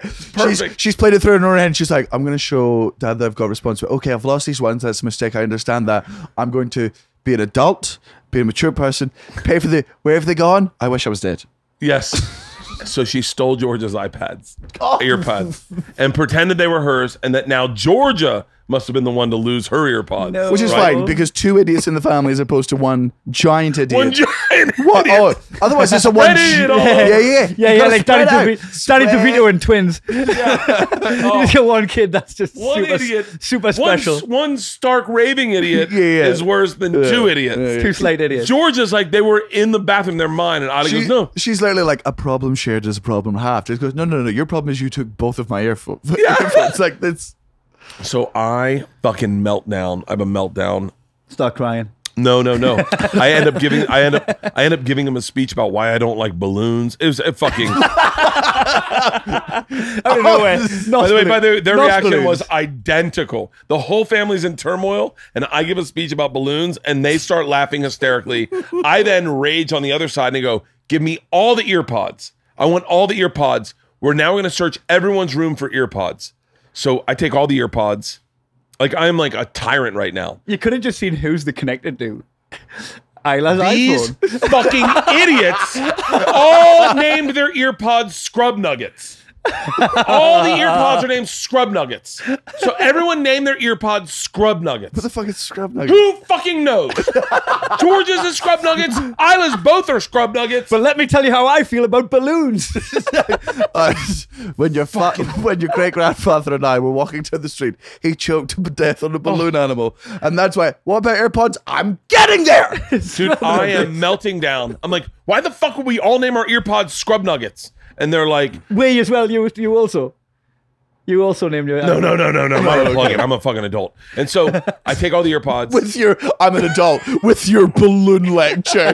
Like fucking get off your high horse. I'm an adult. And let me tell you another thing about balloons. Yeah, using examples like. Yeah, this is you. See how disproportional the giraffe is? The legs are the same width as the neck. Oh my God. The legs should be thinner than the neck. Oh. So I send everyone to their room to search for the Including your fucking, including my wife, into Isla's room. Because I know that Isla's are in her bed. I then go, when was I then start a fight with Georgia. I go, when was the last time you used your earpods? She goes, I don't know. I said, just tell me a time. She goes, what do you mean a time? And I go, tell me a time. She goes, the day I got them. And I was like, okay, that's not what I'm fucking asking. I then go to the car. I come in. I really respect her levels of sarcasm as a Brit. Yeah. Namaste. When I took them out of the packet. The day I got them. How about that, motherfucker? So I come in from looking in the car, and Leanne goes, we found Isla's earpods in her bed. And Isla's defense was, you have to understand why I did that. I couldn't have lost them twice, Dad. Like, her defense was yours of going, Hey, I got to, yeah. I Hey, You can't- guys friends all was- thought I was an idiot. I had to protect that Yeah. by stealing her iPods. And you all thought I was an idiot, and I had to disprove that by being an evil genius that then framed my sister. Yeah, to I blame my get it. sister. That's a good kid. That's why I named them Scrub Nuggets, because I could steal hers whenever I wanted. And we're like, That is, see that she's not an idiot.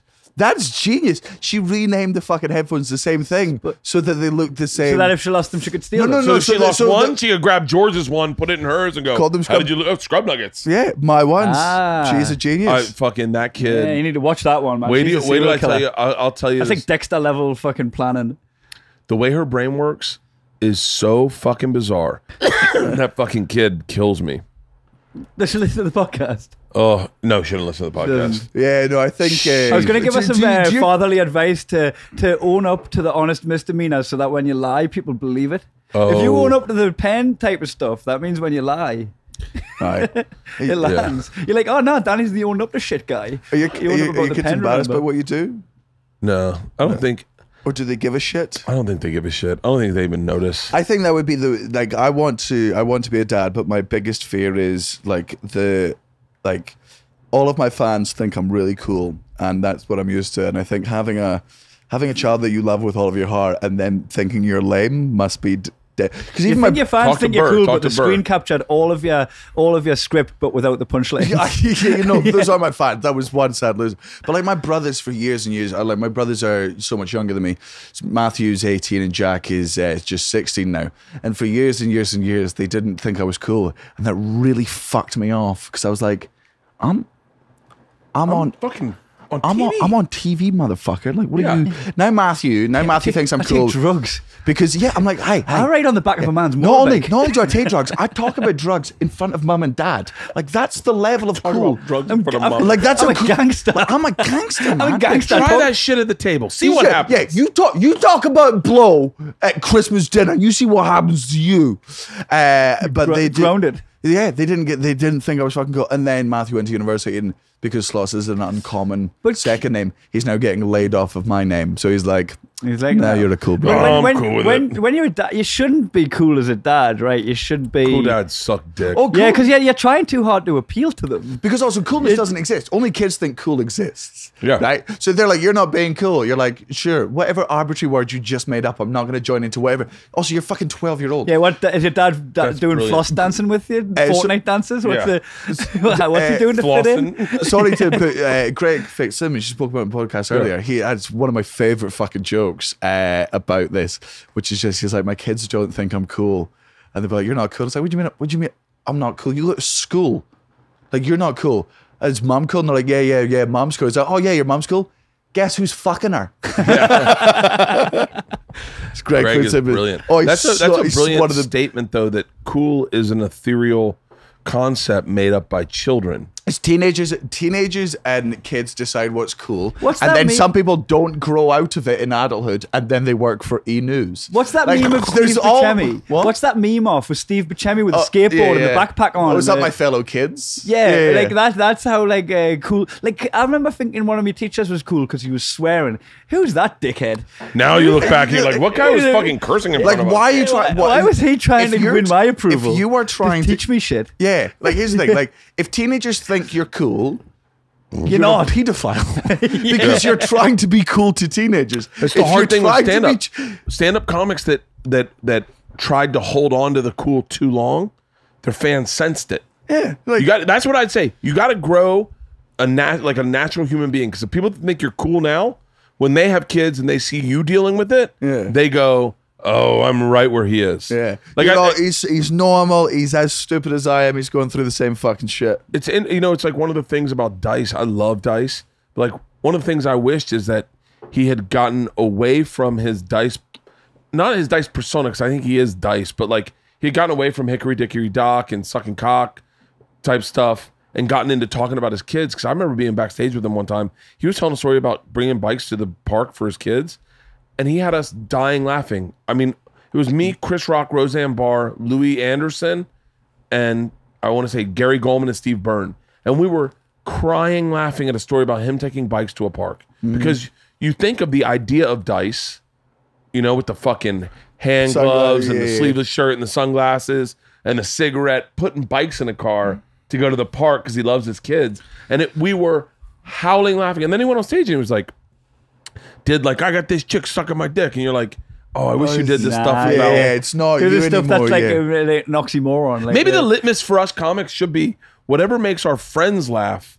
Like, whatever we find that we're going through in life at the time that is making our friends laugh is where we should be. We're really bad at not writing shit down that kills in friendship groups. So we'll be like making people laugh. Friendship groups? Like in a social circle. Okay, yeah, okay. What do you call them? I don't know, friends. I don't know, friendship groups. To be fair, like something your mom made you do. Sounds like a part of a club. I bought biscuits. Yeah. You guys should check out my friendship group. Is pretty cool. So keep going. So if you're with a social circle. Yeah, with your social with circle. A group of friends. Friendship so group. I write down everything. Nah, I write down nothing. I write down there's 2 things I already want you to have written down. What was the one line he said that fucking killed me? I mean, is that the website we're bought? Dietfaggot.com. Dude, there's so many but I think that's the beauty of podcasting though, is that you're just getting in a friendship group. Yeah. And then just hanging out. So I thought a website we can buy. I show no love for homothugs.com. I shown no love for homo thugs. Jesus. What about there's blood on my dick because I fucked a corpse? Can we get that one? Jesus Christ. I bought dietbert.com. So I haven't used anything from the podcast on my stand-up. So what I have now, or what we both have now, is 150 hours of material that's unharvested on stage because we never convert from podcast to stage. Makes you feel cheap. Like it's like coming up with something in conversation is as a comic. Whenever you say something funny, people go, is that one of your jokes? And you go, no, but now that you've pointed out, it also can't ever be my joke again because it's, I don't know, I guess it's pride that gets in the way. No. I'm a charlatan with that because if I say it and you laugh, it goes on stage. I fucking respect you for doing that. That's a level. I just need the material. Fuck respect. I need the material.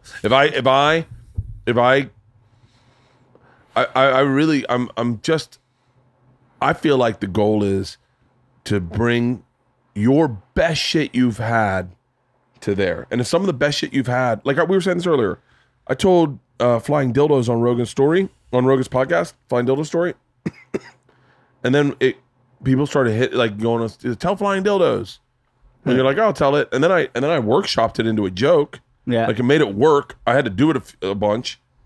But then I go, oh, I got a bit. And people get excited for it, you know? Same with the machine. The first time I told Machine. People were there when it was born. First time I told the Machine, it is not the story I tell on stage right now. It's a different story. It's the same in essence. Yeah, of course. But it's so different.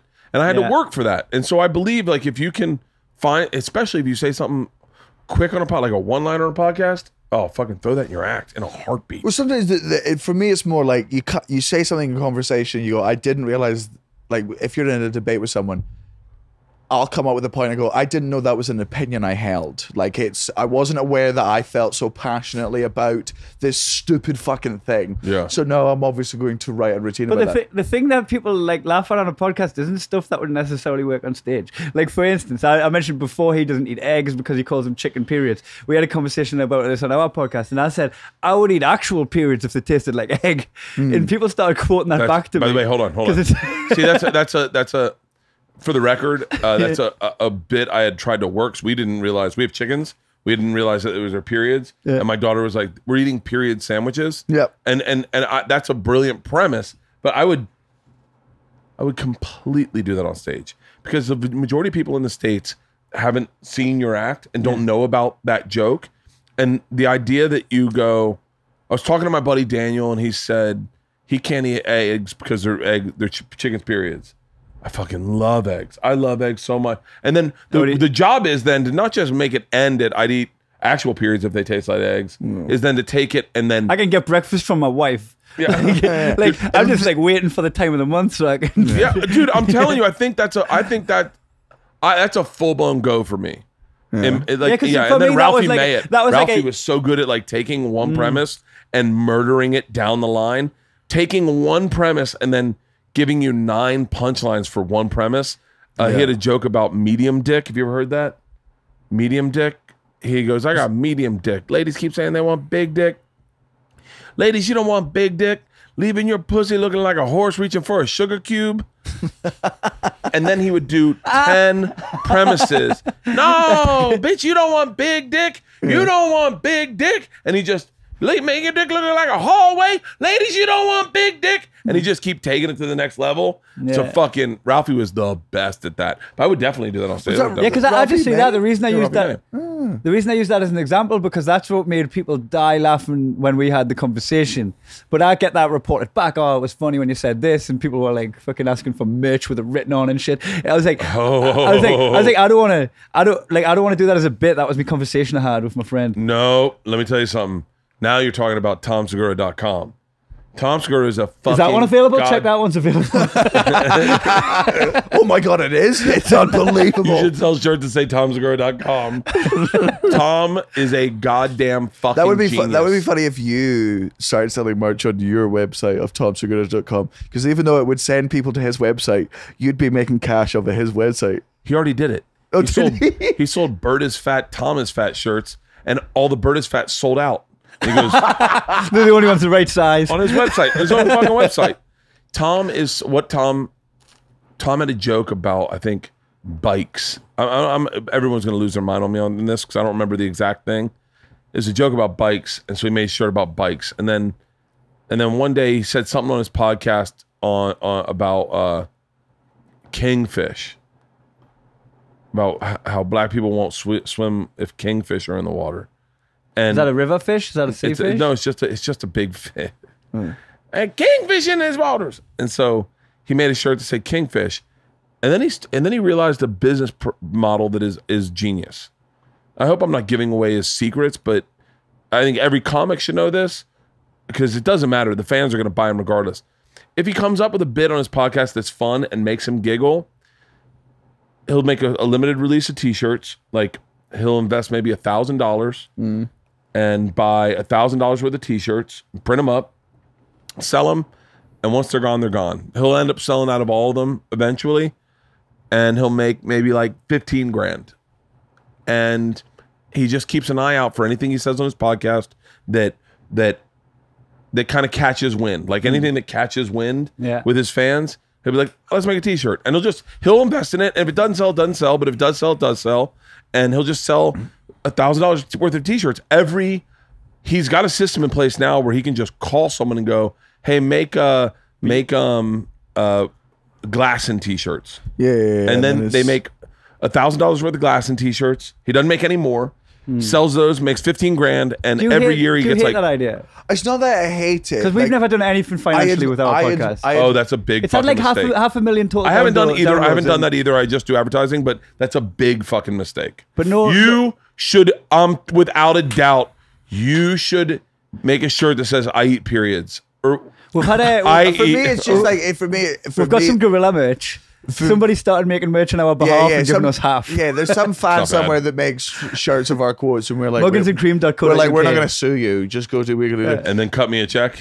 No, for me, like he told us he owed us money, and my rule is like I make money from my fans for them coming to the shows. Like anything else, your fans want convert shirts. I'm not even like. I made the machine shirts. Now probably like fucking 8 years ago, I guess. I made machine shirts, that imagery or whatever that is on there, and to help do it for a Kickstarter. And everyone wanted the shirt. And so I gave one to Joe, and Joe was like, yeah, you should sell these. And I went, really? And he goes, yeah. So I put them on sale. I came on Joe's podcast to talk about them. Dude, I made 6 figures on those shirts within 3 months. And so it's silly to it's kind of like leaving money on the table a little bit when it comes. Oh, thank you. Now that you're buying a house, you should probably start thinking of other avenues. Because we've always had as much money as we need. Oh, so like, here's my thing: is I never expect anything else would be greed. Like we live the life we want to live, right? I never ever thought I'd make a fucking living out of comedy, and now I am. Give it to charity, and then more. Like, if you don't want money. No, but it's not. We've also done a ton of charity shit too. Yeah, like, why not make a shirt? Why not make a shirt, sell it, and then just because that's the you've already. That's already work. Here's the thing I love about being a stand-up comedy is I'm in charge of how much I work. So if I ever feel my career's not going well or where I want to be, I'll work harder, then I'll start going further. If I'm happy where I am, I can pull off the fucking brakes. Nobody tells me what to do with my job. I don't want to fucking phone a t-shirt company and design a fucking thing and then go through but the thing it's is, all admin. But the thing is, we could cut some. And I would. And I Listen, I can't argue with you because I don't sell done. a bunch of shirts anymore. Like I sell the machine shirt. I've got a Cogs for the machine shirt or a Burkcast shirt. I've got a few shirts that I have in stock. I don't really like. I mean, it's not my focus is merchandise. But I will say that when you look at guys like Gabriel Iglesias and Segura and Rogan, I mean Ari, everyone's got merch. Don't disrespect it. I can't be arsed. Can't be arsed. I'll do it. It makes sense. Makes sense. It's like it's the whole. I love the adage: stay in your lane. Whatever you like doing, just do that shit. When it comes to you brought up fucking ripping farts. Charity work. I feel like I would be doing him a disservice if he literally saved a child's life. Yeah, we raised a lot of money for a kid. There was a kid in Blythe in the area. It was a Blythe. He was from my area. He was from my neck of the woods. Basically, this kid called Cian Musgrove was basically told he had brain cancer. He had neuroblastoma, which the NHS didn't have the facilities to treat him, so they gave him the chemotherapy and then said to the parents, "Enjoy the time you've got left with Cian. He's going to die, 100% chance." Basically, the NHS said your 4-year-old kid's dead. But over here, there's no cure for this cancer. In America, say goodbye. In America, there's proton therapy treatment, which is something like $700,000, which is like £500,000, right? So they were like, "That's the price on your child's life." Yeah. And me and my brother, we won't do. They basically NHS said we can't cure him on this. The only thing you've got to do is there's this treatment that might work in America. 80% chance to give it. So it was enough to pique your interest and go, "Oh, let's try and make the money." £500,000, which is $800,000, and this is again from a very very working class poor area. Like we are skinned. Like in my area. Like there ain't no disposable income. Yeah. So the doctor goes. The industry's gone. Doctor basically says to the parents, "Your kid's dead unless you can come up with $500,000," which they obviously can't from this area. In which Klein, his brother, heard. My brother who kicked the doorman out of the bar, that thug. Really? yeah. We put on a comedians boxing event where a bunch of comedians from all over the UK, like a range, like all of them professional comedians. All professional comedians, so like from different levels of fame. Rod Gilbert hosted it, who's one of the most famous comics in the UK. Is amazing. He hosted it for free. It went from comics who were doing open micers to comics like Pat Monahan, who was on fucking TV. Phil Nichol, who's like a Canadian international comics. Jared Christmas from New Zealand. There was a range of nations fighting on this bill in my hometown, and comedians just beat the shit out of each other for an evening of entertainment. Really? So we raised about like maybe 40,000 on the night of that, but because of the attention that grabbed in the media and in the industry and in our area, they ended up like in the coming weeks raising the £500,000. Not only raised £500,000, drew the attention of Simon Cowell and you know Simon Cowell, is he America famous? Yeah. We definitely know who Simon Cowell is. For years and years and years, I gave Simon Cowell shit in comedy because obviously he looks fucking weird. He is weird, and he's I had to delete old tweets about him. Like he's a public figure. He came out and booked them flights. They paid for the rest of the treatment, flew them out to New York. So this kid who was basically told you're 100% dead in 2 years is now cancer free. Yeah, he's 7 years old now. Yeah, 7 years old. He's full head of fucking hair. He's been to school because of this. He's got a full head of hair. Right. He was like also most importantly, the final fight of the thing, because it was in their scummy local area, there's only a certain amount of money you can bring in from celebrity comedians fighting each other. But one fight that brought everyone in was him fighting his older brother in the final. Really? In the local sports centre. Yeah, like in the we scummiest kicked shit out of each other, man. Like it was a fucking brawl. Yeah. And the fact that they kicked in a boxing match, it was 2 minutes, but like it went the distance. But we just there was no game plan, no technique. It was like a car park fight. Like, it was the most. I watched it because I was in New York at the time. I decided to watch it on a little fucking somebody streaming on that thing. Oh, so this guy, he sponsored the event. So there was sponsorship. You know how at an event you'll have like buy the turnbuckles, like by the side of the show. You can have like sponsorship stuff. So as part of the fundraising, we offered this package of how to sponsor your company so that it would be seen on all of the. So all the sponsorship money goes towards the charity. So he's the highest bid, right? So he's the highest bid on the sponsorship, and I'm there like, well, what's Daniel going to put up? Because he doesn't have a logo. He's not like a local plumber. Like, who the fuck is going to buy his shit, right? Like, is he going to put his tour list up? What's he going to do? Because this sponsorship is going all over everywhere, and I'm like, I can't attend the event. I don't know the kid, but he wants to sponsor it. He puts in several £1,000s to outbid the next to make highest sure bidder. that my logo's everywhere. I don't have a logo. You know what his logo was? What? It was just a picture that he took of him kissing my wife, like tongue kissing my wife. So there's just a picture of him and my wife snogging, like Snogging. like all over the building. Oh, that's fucking great. So I'm getting in a fight with my brother, which is my best buddy, and my fucking wife. I ask you this: what is money for if not being allowed to kiss your best friend's wife? And she obviously did it. Don't because even she get wanted to me raise money, started. is what she To is. be fair, she didn't know the cameras were there, so that was just. There's nothing better than there's no better feeling in the world than going, you know what, fuck it, it's $500, I'm doing it it's gonna be funny as fuck. Yeah. I nearly did it yesterday. There was a thing in a restaurant called, there was a hot dog, which is just your standard fucking chili hot dog for about $9, or there was the champagne breakfast, which was the exact same hot dog but served with what was the Dom Perignon, bottle of champagne. Yeah. And I was like, I have to How ask. expensive does a kind of drink be before you get It's $275. Just a drink. Oh, And I was like, I have to ask how many people have bought this, and he was like, only 2 in the 10 years I've worked here. And there was a big part of me that was like, but that's just cunty. A hot dog and a bottle of champagne? No, It depends. It depends if I can by the way, my brain's different than your brain. If I can leverage it into ticket sales, it makes sense to me. Well, like, that's how business. would you leverage How buying do you, a hot dog fucking and a bottle of booze? Pull the camera up and go, I'm sitting here at whatchamacallit, and there's a ... and then you get a real reaction out of the guy, and you go, I'm buying the champagne breakfast. Oh, would you do and it? then I give the champagne to someone sitting next to me and go, enjoy your breakfast. Go out. And then walk out with the hot dog. See, there you go. Like, I look at everything as like a transaction. No, I look at as everything as content. It's like trying to make content. We talked about this the other day. We did. Trying to create content and make it fun, make it interesting. It's like they were doing that bottle cap kick challenge, and I was like, I don't like getting into those challenge type things, but I don't mind trying to challenge myself to come up with good content. So like stuff like that, oh, I'd love it. So it's Where's the champagne? I'll do it. Champagne is at Barney's Beanery. Barney's Beanery. Oh, fucking never mind. Hard pass. I know Barney's Beanery very well. Oh, do you? Yeah, it's not what I was in my head. I was thinking it was more. Yeah, Classy. No, I like Barney's Beanery. It's pretty What's great. funny is it wasn't classy enough to have that on the menu. No, like not. if you're rich enough to buy that, you shouldn't be in there. We did a thing in Vegas where it was $250,000. You got a magnum of champagne, and you got to hit the button to start the fountain show at the Mirage. I'm thinking it's the Mirage. Maybe it's that the one? 250,000. Is that the one in Vegas? The maybe big, it was $100,000. If any thousand is too much, that's already. It's a drink. It's a drink. Look, I'll buy things as a joke. I own a life size. Who are you making rich with that money? I own a life size. Who's getting that money? What? Who's getting that money? We paid it. Travel Channel paid it. Oh, yeah. Oh, man. Sorry. Yeah. There's a difference between you paying it and a company card paying. No, Travel Channel paid for it, and I was like, if there's a company card involved, I'll buy anything. Ridiculous.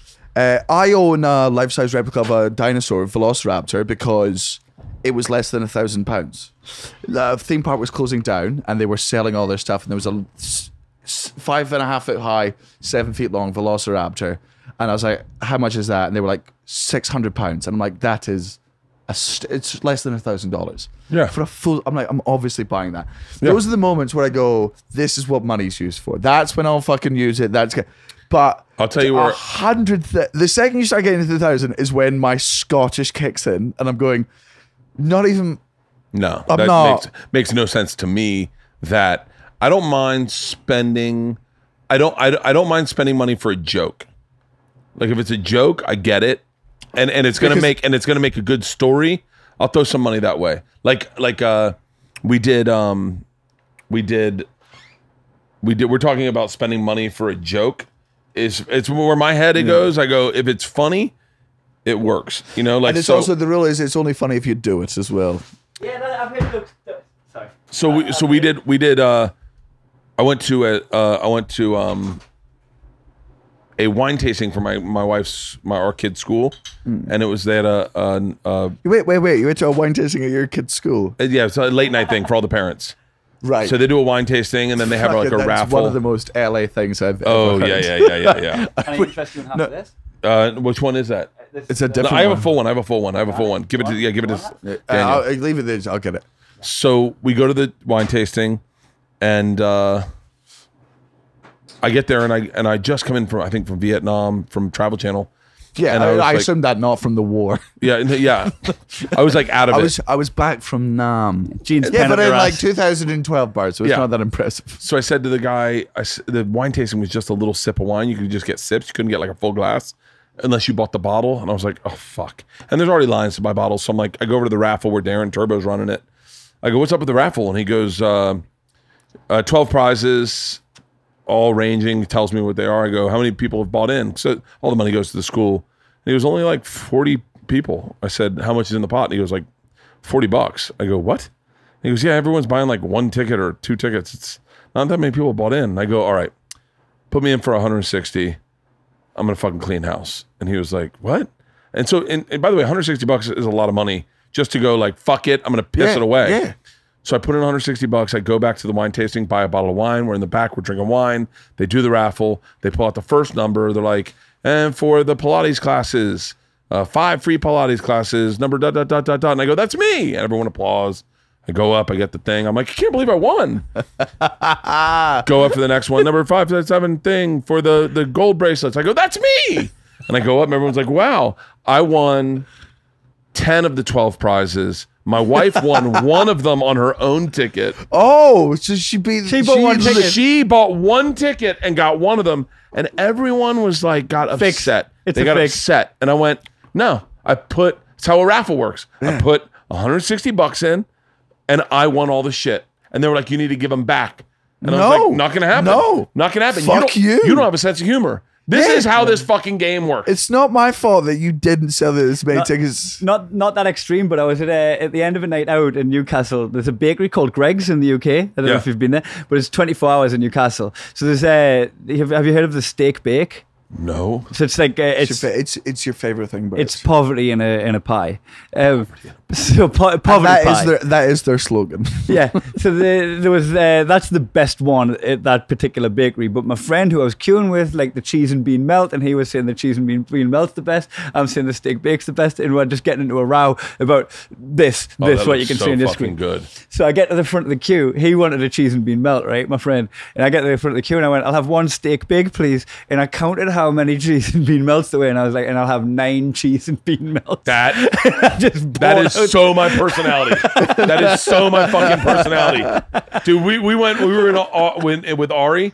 Isla, what's up? What's up? Mom was cornering me and he was being a booty. Okay. Well, I'm doing a podcast. Do you need something? I know, but you just hurry up till we go look at the open house. That's what Oh, Mom shit. said. Okay. All right. I love you. Bye.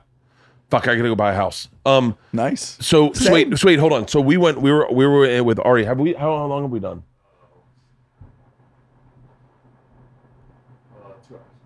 2 hours? Yeah, like 3 hours. So we were with Ari, Mark Norman, Sean Patton, Ryan O'Neal, Steve Renazizi, and we were coming back from a gig in Salt Lake City, going back up to the mountain town, wherever we were staying, Ski City, wherever you stay in Salt Lake City, whatever. And we're drunk, and we all got paid some cash that night, and I'm hungry, and I tell our driver, I go to Del Taco. So we pull into Del Taco. Sean Patton and Mark Norman have brought this up to me so much, and this is not something I find weird at all. And we pulled up, and they go, all right, what's everyone want? And I said, fuck that. I said the thing, I go, hey man, I got $100, just surprise me. Dealer's choice. Yeah, and he goes, all right. So we just Great. gave the guy $100. He gave us $100 worth of merch, and we fucking rolled out, and everyone was happy. No.